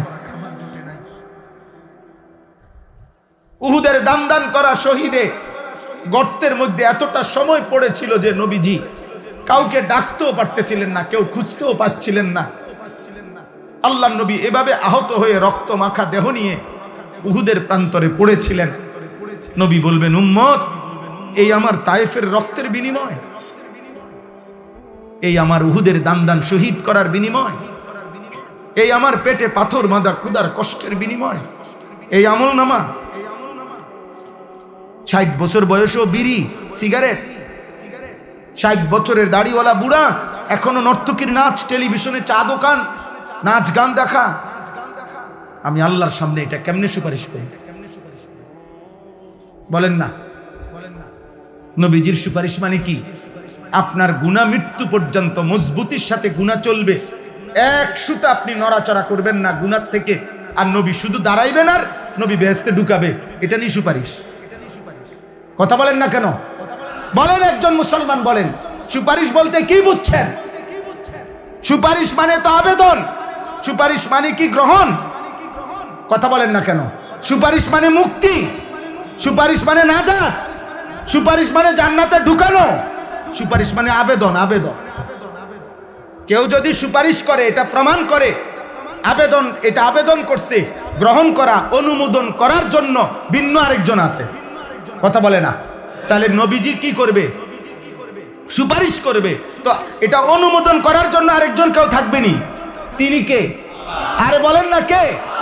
তো নবীজি আবেদন করিলে, মনে করেন নবীজি আবেদন করার পর 1 কোটি মানুষ, সাপোজ আর কি 1 কোটি মানুষ আবেদন করছে, আল্লাহ তাআলা যদি বলে বন্ধু আপনার আবেদনে ধরেন আমি একজন বাদে বাকি সবাইকে জান্নাত দিলাম, একজনকেই শুধু জাহান্নাম দিলাম, আর সেই একজন যদি হয় আনিসুর রহমান, তাহলে বাকি সবাই জান্নাতে গেলে আমার কি লাভ? কথা বুঝেন নাই আমার? নবীর সুপারিশে মনে করেন 100 কোটি যাবে। এই ছেলে, এই বেয়াদব, এই বেটা বেয়াদব, মোবাইল ধরলা কেন? গাদ্দারি করো কেন? তুমি চলে যাও বেটা, তোমার মতো ফালতু শ্রোতা না হলে চলবে বেটা।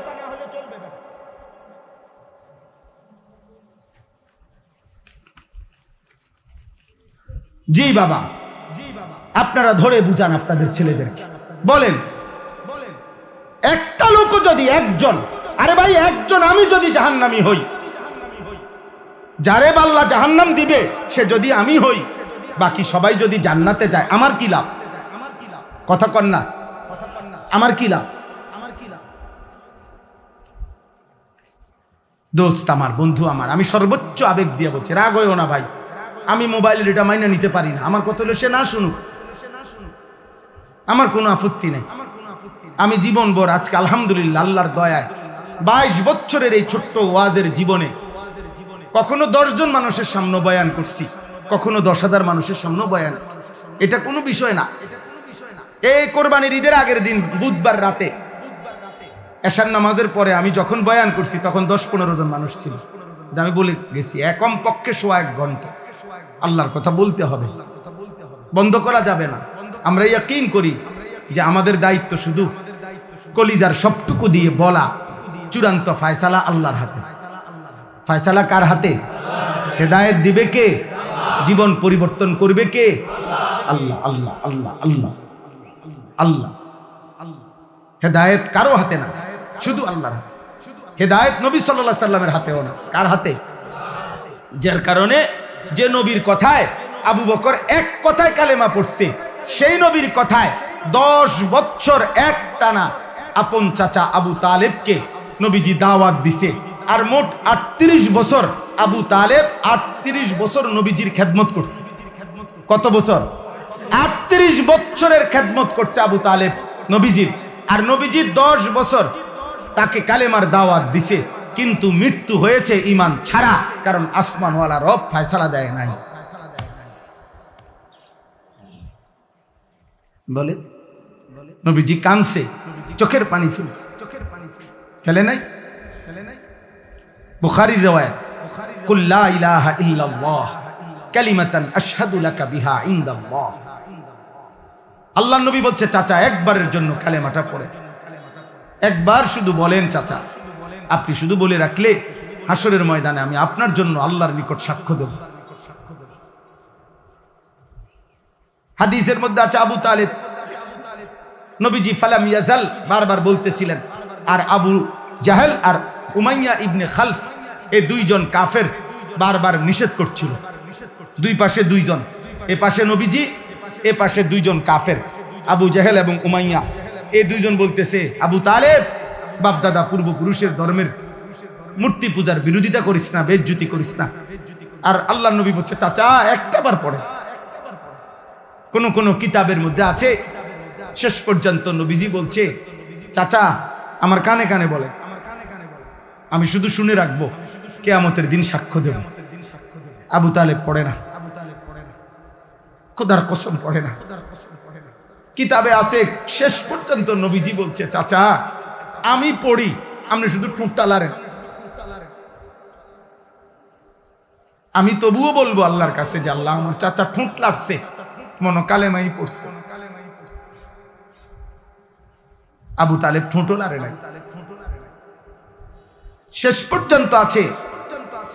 এবার নবীজি বলছে, এরকম হাত জড়ায় ধরে বলছে, চাচা আপনি আগুনের মধ্যে কেমনে সইবেন? আপনি আগুনে পুড়বেন। আপনি আমার 38 বছর খেদমত করছেন, আপনি জাহান্নামের আগুনে পুড়বেন। চাচা আমি এটা সহ্য করবে, আপনি তো আগুনে পুড়বেন। এই তখন আবু তালেব একটা কথা বলছে, এই করিম, আবু তালেব বলছে, ভাতিজা মোহাম্মদ, আন্নারু খায়রুম মিনাল আর। আপনারা সবাই মনে রাখবেন, আবু তালেব বলছে, মোহাম্মদ, দুনিয়ার মানুষের কাছে লজ্জিত হওয়ার চাইতে আগুনে পোড়া ভালো। শুনছেন এমন কথা? আন্নারু খায়রুম মিনাল আর, কিতাবের আবার বলছে, মোহাম্মদ, প্রয়োজনে জাহান্নামের আগুনে পুড়ব, কিন্তু সমাজের মানুষের কাছে বেজ্জতি হতে পারে। অসংখ্য বাবা মার হিসাব তো 3 দিন ধরে বিয়া বাড়িতে ডেকসেট বাজতে আছে। এবারটার কথা হইল, প্রয়োজনে হাসরের ময়দানে জাহান্নামের আগুনে পুড়ব, কিন্তু জিফুত নায়নাতুরের কাছে বেজ্জতি হতে পারে। ফুলাইনে শক করছে, ফুলাইনে কি করছে? ফুলাইনে শক করছে। হ্যাঁ, বেড়া বেড়ি এক প্যান্ডেলে খাওয়াইতে আছে, ও গুণা হইব তো, ও অক গুণা, কিতা করণ যাইব, আর হয়তো কিছু ফিডা খাওয়ান লাগবো কবরে, কিন্তু বেজ্জুতি থেকে তো বাঁচতে।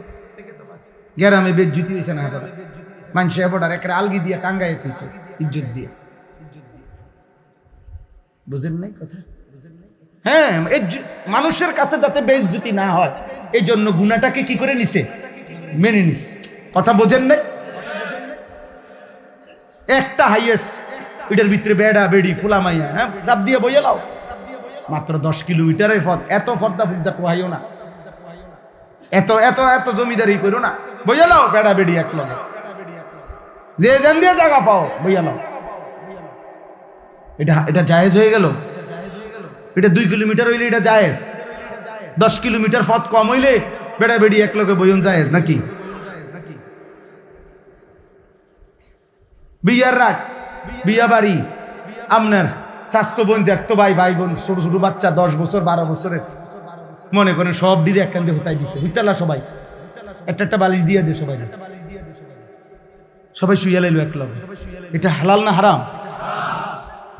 তো এই এত দিকে গুনাহ করে এরপরে শেষ সমস্ত নাফরমানি কমপ্লিট কইরা এরপরে ইমাম সাহেবের কাছে দায়িত্ব, হুজুর খাস করে কত দোয়া করে দেন, আল্লাহ যেন কত সুখে রাখে, আল্লাহ যেন এই 70,000 টাকার যে বিয়ার গেটটা, আল্লাহ যেন এটা বরকত দেয়। গায়ে হলুদের যে অনুষ্ঠানে বেড়া বেড়ি নাচছে, আল্লাহ যেন এটা বরকত দেয়। পুরাটা অনুষ্ঠান যে ভিডিও করছে, আল্লাহ যেন এটার মধ্যে বরকত দেয়। বেড়া বেড়ি যে একই হাইয়েসের মধ্যে সাইপা বইছে, আল্লাহ যেন এটার মধ্যে বরকত দেয়। দিব, যা দিবার দিব, আপনি টের পাইবে, রোদ উঠলেই বুঝবেন। বুঝেন নাই? আস্তাগফিরুল্লাহ, আস্তাগফিরুল্লাহ, বলেন নাউজুবিল্লাহ, বলেন নাউজুবিল্লাহ। মুসলমান মনে রাখবেন আমার শেষ কথা, চোখ বন্ধ করলে ঝড় থামে না, মাথা নোয়ায়া ফেললে ঝড় থামে না। ওট পাখির স্বভাব, তুফান দেখলে বালুর মধ্যে মাথা ঢুকায়।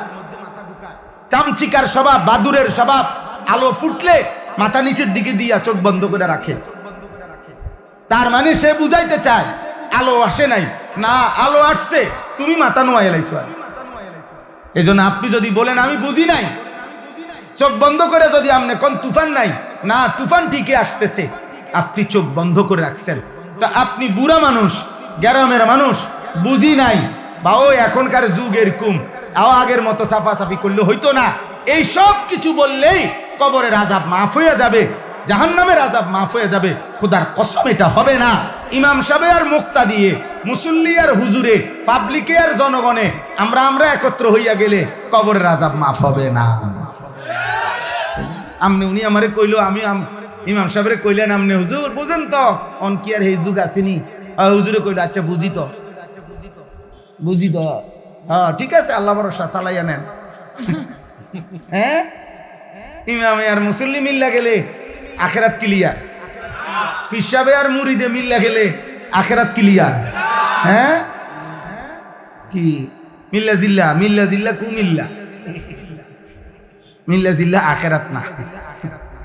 ওয়ামতাজুল ইয়াউমা আইয়ুহাল মুজরিমুন, আল্লাহ তাআলা হাসরের ময়দানে বলবে, ফেরেশতা প্রত্যেকটা নাফরমান বেঈমানরে আলাদা কর, বাইর কর গার ধাক্কা দিয়া, ওয়াকিফুহুম ইন্নাহুম মাসউলুন। আল্লাহ বলবে ফেরেশতা প্রত্যেক পাপীকে তিনজন একসাথ করবি। প্রিয় ভাই, কোরআনের আয়াত, প্রত্যেক পাপীর বেলায় আল্লাহ বলবেন তিনজনকে একসাথ করবা। এক, পাপীকে। দুই, এই পাপ কাজে তার সঙ্গী যে ছিল তাকে। তিন, এই পাপ করতে গিয়ে সে যার উপরে ভরসা করছে, তারে শেল্টার দিছে সে, যে সেই গডফাদার যে তাকে অন্যায় করতে, চুরি করতে, জিনা করতে, মদ খাইতে, জুয়া খেলতে, নারী দেখতে, জুলুম করতে, সন্ত্রাসী করতে, চাঁদাবাজি করতে, হারাম করতে যে তাকে শেল্টার দিছে, আল্লাহ বলবে তিনজনকে একসাথ করো। খোদার কসম আল্লাহ বলেন, আর জাহান্নামের রাস্তায় দাঁড় করাও, আমি একটা একটা করে জিজ্ঞেস করব আর জাহান্নামে পৌঁছায় দেব। কোরআন শরীফের আয়াত, উহশুরুল্লাযীনা যালামু ওয়া আজওয়াজাহুম ওয়া মা কানু ইয়াবুদুনা মিন দুনিল্লাহ ফাহদুহুম ইলা সিরাতিল জাহিম ওয়াকিফুহুম ইন্নাহুম মাসউলুন মা লাকুম লা তানাসারুন বাল হুমুল ইয়াওমা মুস্তাসলিমুন। আল্লাহ তখন ওই তিনজনকে, পাপীর সঙ্গী, পাপ কাজ সে যার উপরে ভরসা করে করছে, এই তিনজনকে একসাথ করে আল্লাহ বলবেন, কি হলো, একজন আরেকজনকে সাহায্য করছো না কেন? একজন আরেকজনকে এখন কিছু বলছো না কেন? সহযোগিতা করছো না? আল্লাহ আমাকে মাফ করে দেন, আল্লাহ আমাদের সবাইকে মাফ করে দেন। প্রিয় ভাই, জোয়ান মুসলমানের নওজোয়ান আব্বা, আগামীর পৃথিবী তোমাদের।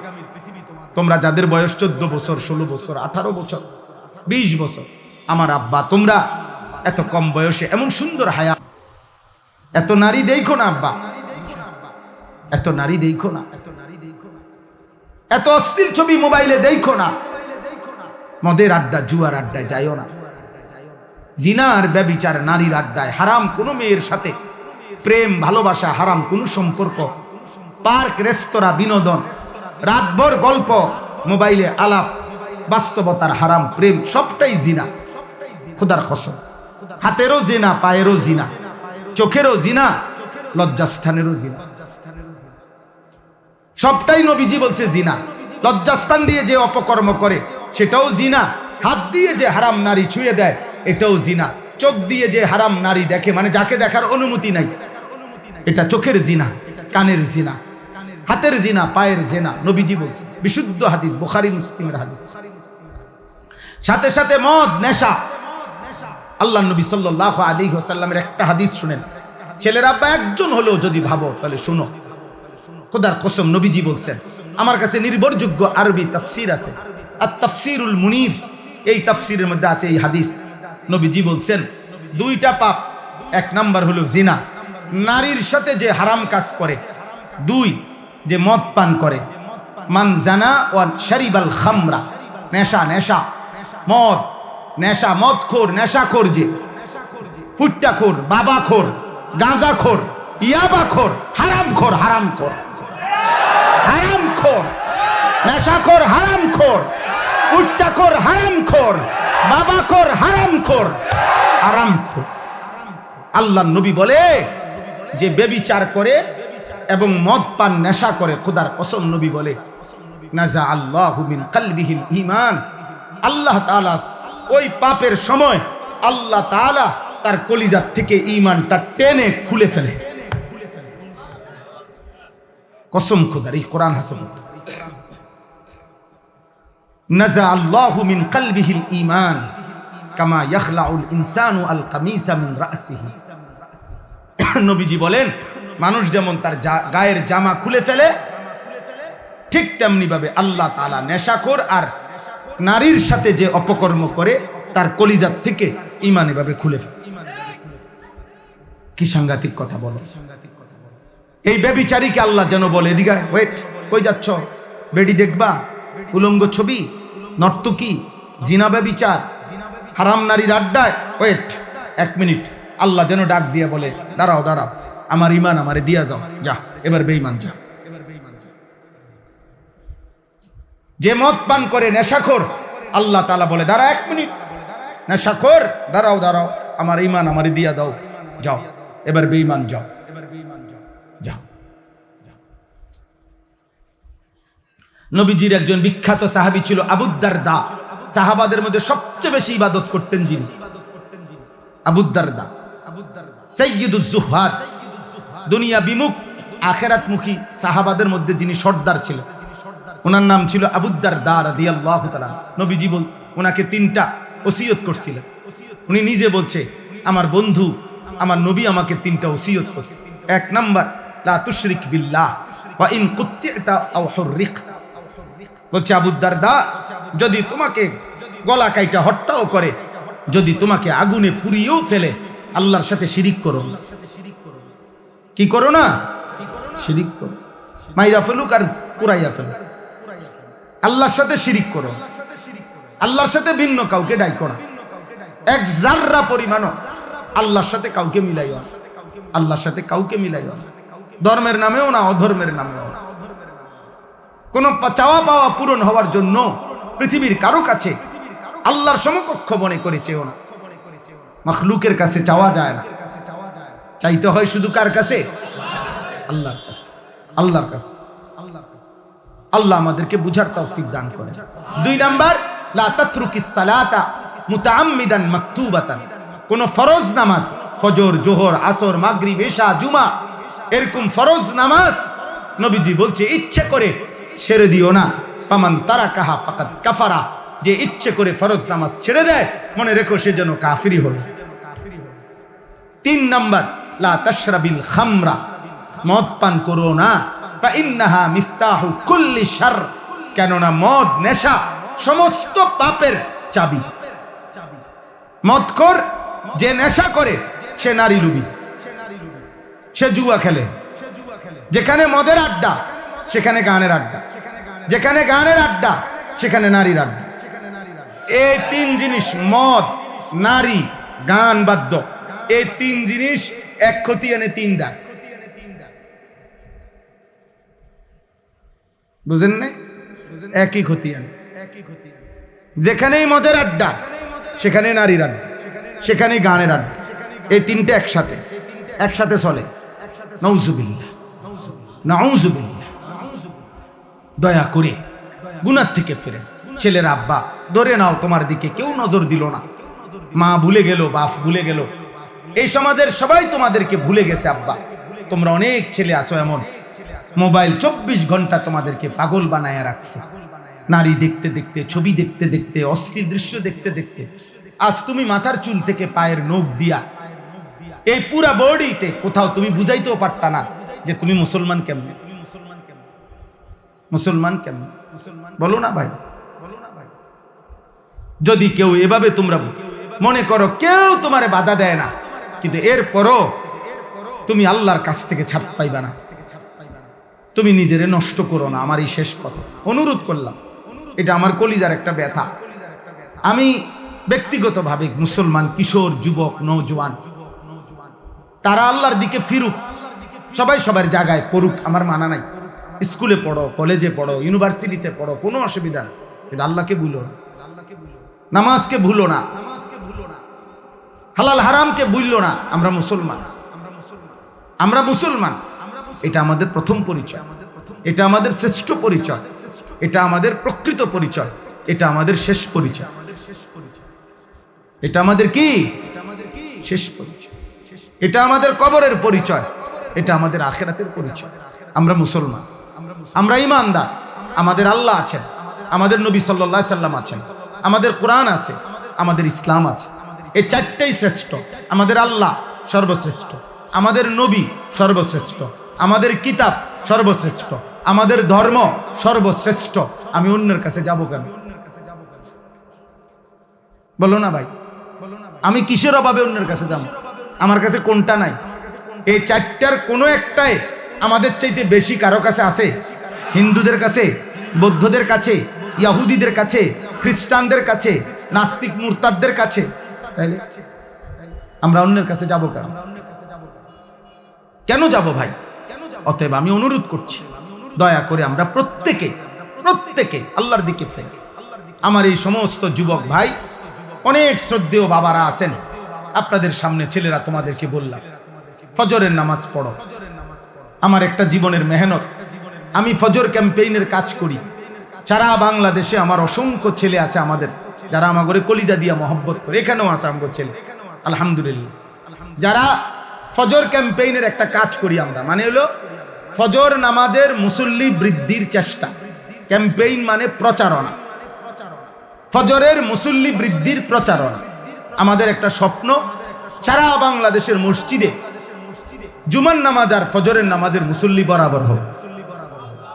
আর এটা কিতাবের মধ্যে আছে, ভবিষ্যৎবাণী, আসমানি কিতাবের ভবিষ্যৎবাণী, যে মুসলমানদের যখন জুমার নামাজ আর ফজরের নামাজ মুসল্লি বরাবর হবে, কসম আল্লাহর কিতাবের কথা এটা, সেদিন মুসলমানদের হাতে গোটা পৃথিবীর বিজয় হবে, পৃথিবীর সমস্ত বেঈমানের উপরে ঈমানের পতাকা উঠবে।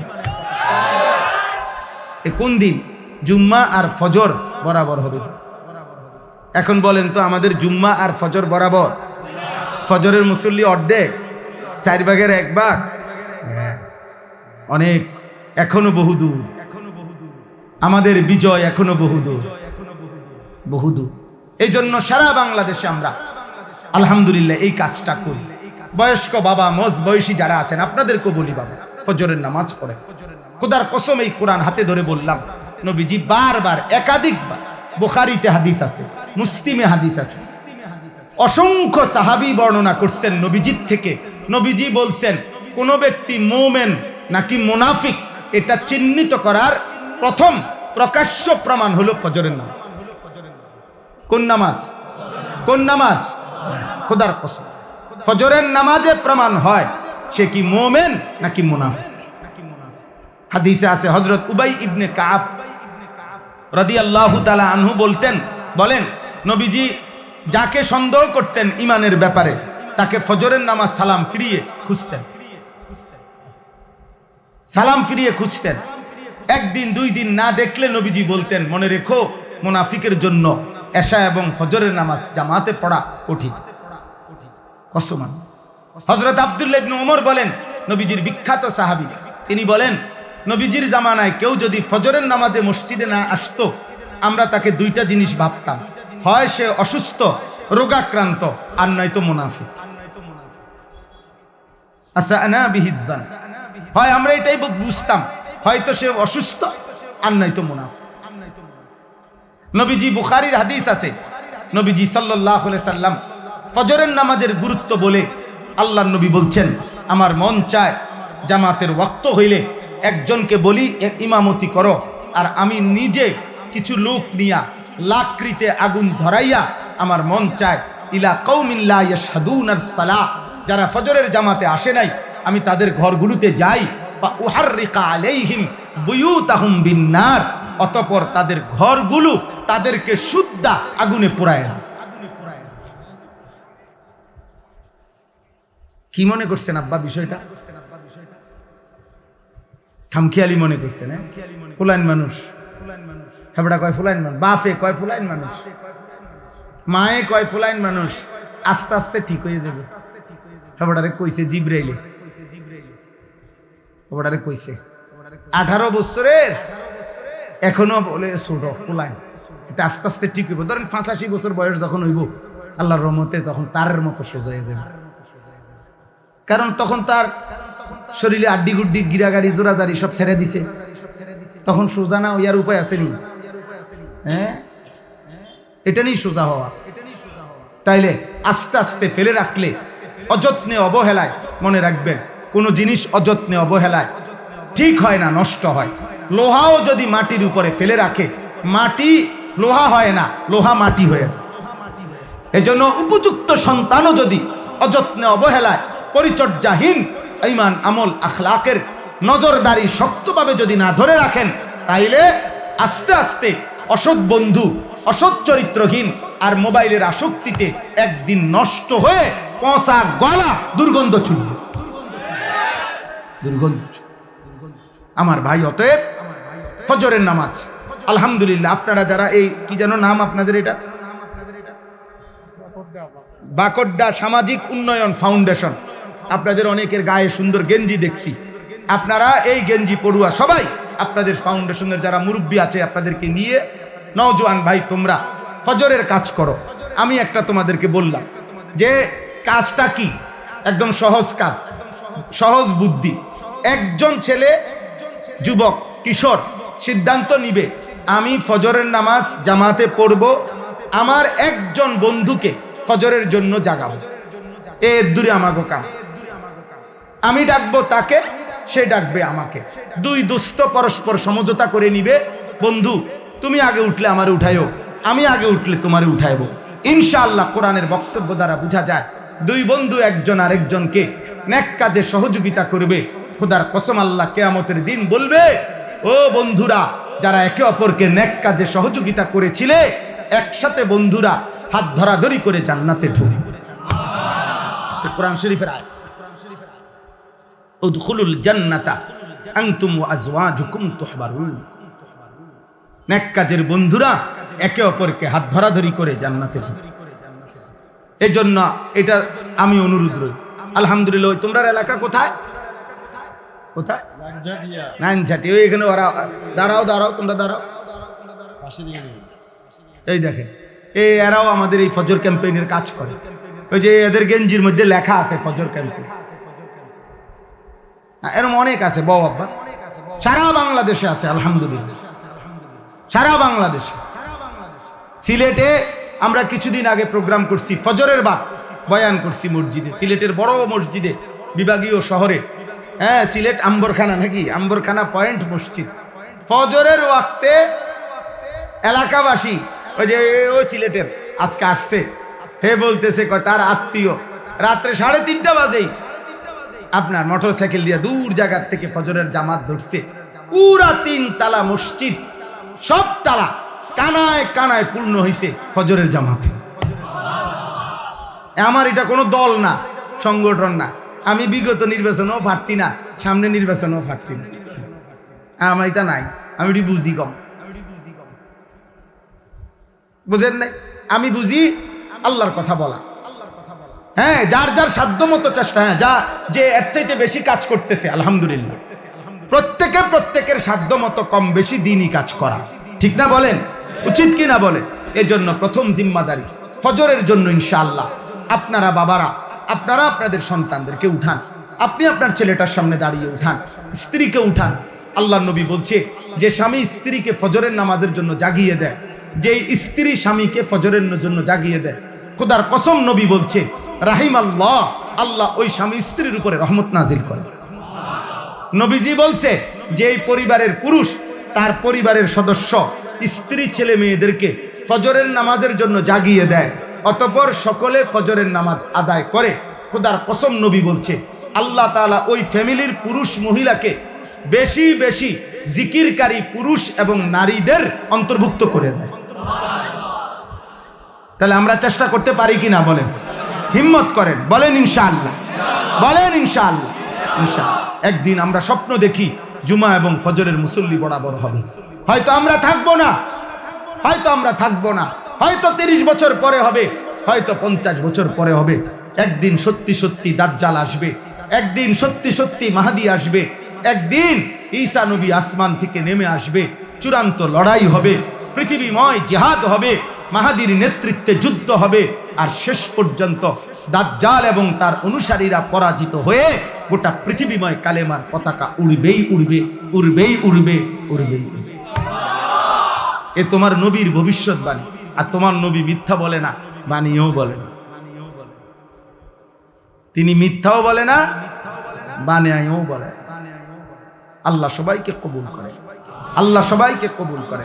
আপনাদের এই সামাজিক উন্নয়ন ফাউন্ডেশন, আপনাদের কাছে আমার অনুরোধ, আপনাদের সামাজিক উন্নয়ন দুই ভাগে হবে ইসলামের দৃষ্টিকোণে। এই শেষ কথা মনে রাখেন।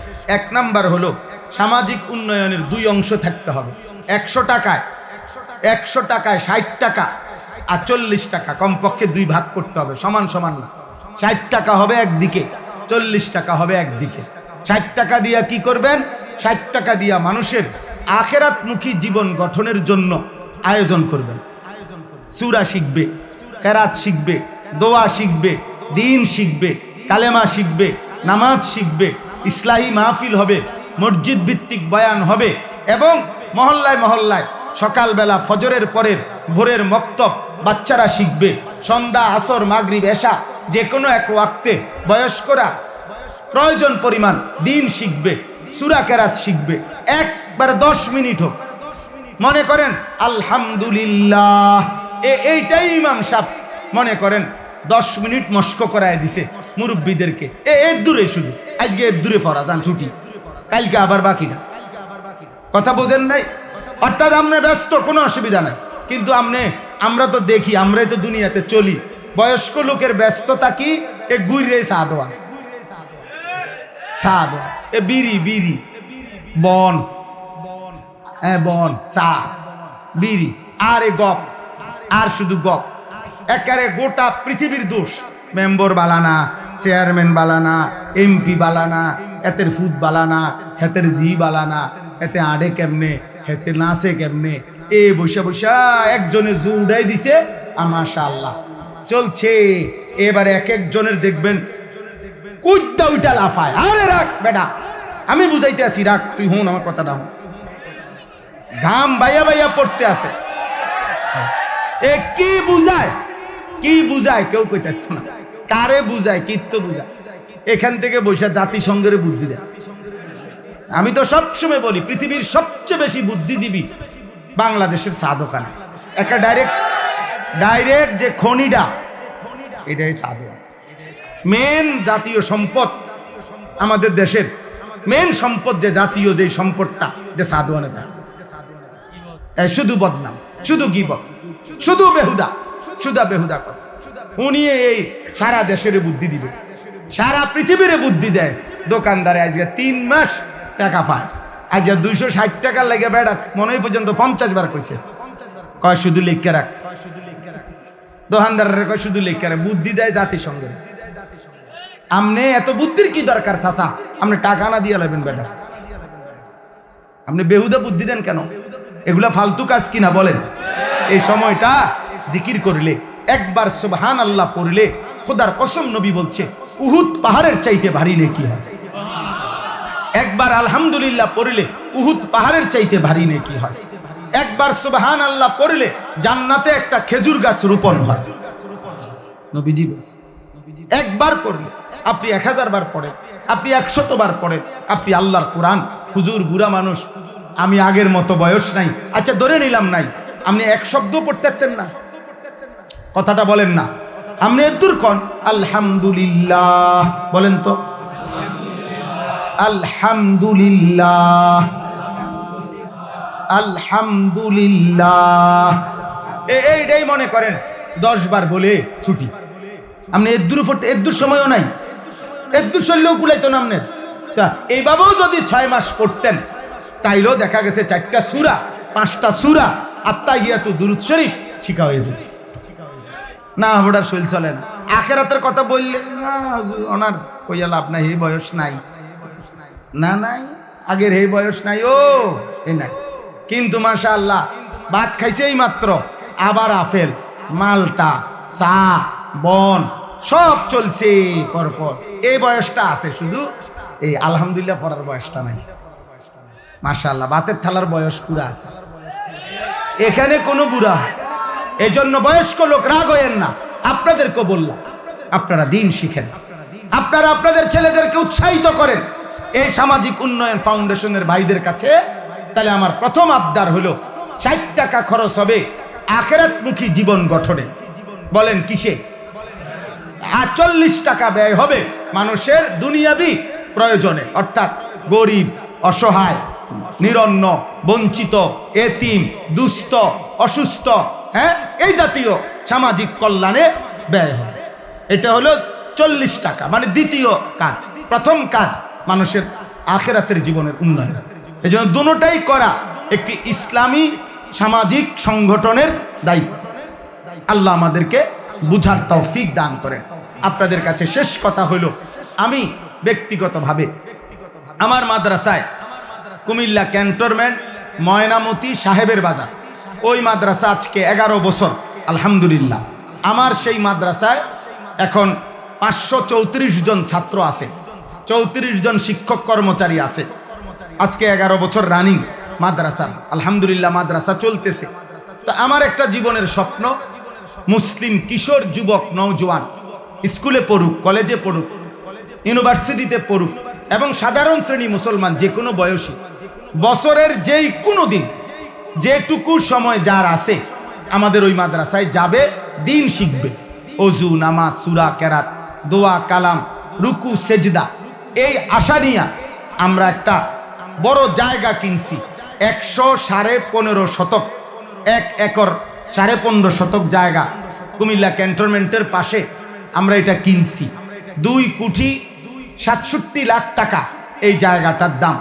উদ্দেশ্য হইল এটাই যে মুসলমান যে আসবে যখন দিন শিখবে তখন, যার সময় যতক্ষণ দিন শিখবে ততক্ষণ, এই আশায় যে আমরা আজকে 2 বছর ভাঙ্গা ভাঙ্গা ফাঁকে ফাঁকে মাদ্রাসার বন্ধকালীন সময়ে স্কুল কলেজের ছেলেদের জন্য দিন শিখার আয়োজন করি। আগামী 13 তারিখ এই মাসের 13ই জুন দ্বিতীয় শনিবার, প্রত্যেক মাসের দ্বিতীয় শনিবার আমাদের মাদ্রাসায় মাসিক মাহফিল হয়। তো এই মাসের প্রোগ্রামে 13ই জুন সকাল 8টা থেকে রাত 9টা পর্যন্ত, এশা পর্যন্ত ধারাবাহিক 30 বছরের নিচে স্কুল কলেজ ইউনিভার্সিটির ছেলেদের জন্য এই দিন শিখা তারবিয়াতি কোর্স হবে। 8টা থেকে 1টা 15 পর্যন্ত অজু, নামাজ, সূরা, কেরাত, দোয়া, কালাম শিখানো হবে।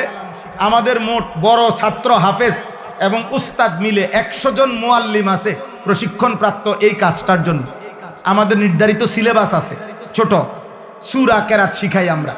আর জোহরের পরে 2:30টা থেকে এশা পর্যন্ত নসিহত হবে। আমার শায়েখ আল্লামা মুফতি মুশতাকুন নবী কাসিমি হুজুর বয়ান করবেন, এবং মাগরিবের পরে আমাদের বাংলাদেশের জননন্দিত বক্তা আল্লামা মুফতি আরিফ বিন হাবিব দামাত বারাকাতুহুম হযরত ইনশাআল্লাহ বয়ান করবেন, এবং আমি নিজেও আল্লাহ হায়াতে বাঁচাইলে থাকবো। যুবক ভাই, তোমাদের কাছে অনুরোধ, যার সুযোগ হয় আমাদের ওই মাদ্রাসায় যাওয়ার চেষ্টা করবেন।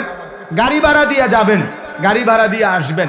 শুধু এতটুকুই, সকালের নাস্তা, দুপুরের খাবার, রাতের খানা আল্লাহ চাহে তো ইনশাআল্লাহ এটা আমাদের জিম্মাদারি, আমরাই খাওয়াবো, কোনো টাকা টুকা কিচ্ছু দিতে হবে না, শুধু দিন শিখবেন।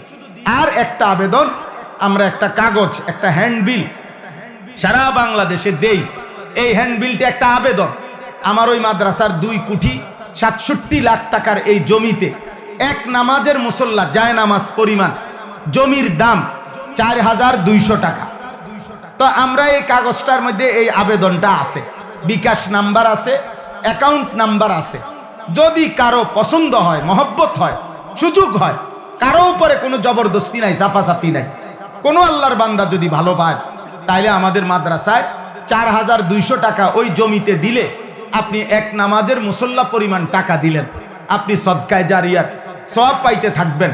যদি সুযোগ হয় আমাদের এই কাগজটা নিলেন, নিয়ে এটার মধ্যে অ্যাকাউন্ট নাম্বার, বিকাশ নাম্বার আছে, এবং কাগজের অপর পিঠে প্রত্যেক মাসের দ্বিতীয় শনিবার আমাদের যেই মাসিক ইসলাহি মাহফিল হয় ওইটার তারিখ দেওয়া আছে। যাদের সুযোগ হয় প্রতি মাসের দ্বিতীয় শনিবার মাসিক মাহফিলে যাবেন। আমাদের যেই মাকসুদ ভাই এখানে অনেক সাথী নিয়া প্রত্যেক মাসে উনি যায়, ওনার সাথে অনেক ছেলে পেলে নিয়ে উনি আমাদের মজলিসে যায়। আমার শায়েখ আল্লামা মুফতি মুশতাকুন নবী কাসিমি হযরতের মাদ্রাসায় প্রতি মাসের শেষ শনিবার সুদন্যপুর, কুমিল্লা, কোটবাড়ি সেখানেও মাসিক মাহফিল হয়, যাওয়ার সুযোগ আছে, আপনারা যাওয়ার চেষ্টা করবেন। আপনাদের কাছে আমার অনুরোধ, আজকে এই মাহফিল, এই মসজিদ, এই মাদ্রাসা আল্লাহ যেন কবুল করে। আপনারা সবাই দোয়া করেন যে এই বাচ্চাটাকে হাফেজে কোরআন হিসাবে পাগড়ি দেওয়া হলো, আল্লাহ তাকে জগৎ বাছা হাফেজ আলেম হিসাবে কবুল করেন। এলাকার অনেক শ্রদ্ধেয় ব্যক্তিবর্গ, মেহমান, আপনারা এই লম্বা গরমে কষ্ট করে এখানে বসেছিলেন, আল্লাহ আপনাদেরকে উত্তম বিনিময় দান করেন। বাবা, চাচা, বয়স্ক, দাদা, আমার কথায় রাগ হইয়েন না। প্রত্যেকের কাছে অনুরোধ, আব্বা যার যার জায়গায় নিজের এবং অধীনস্থদের আখিরাতের ফিকির আরেকটু করেন।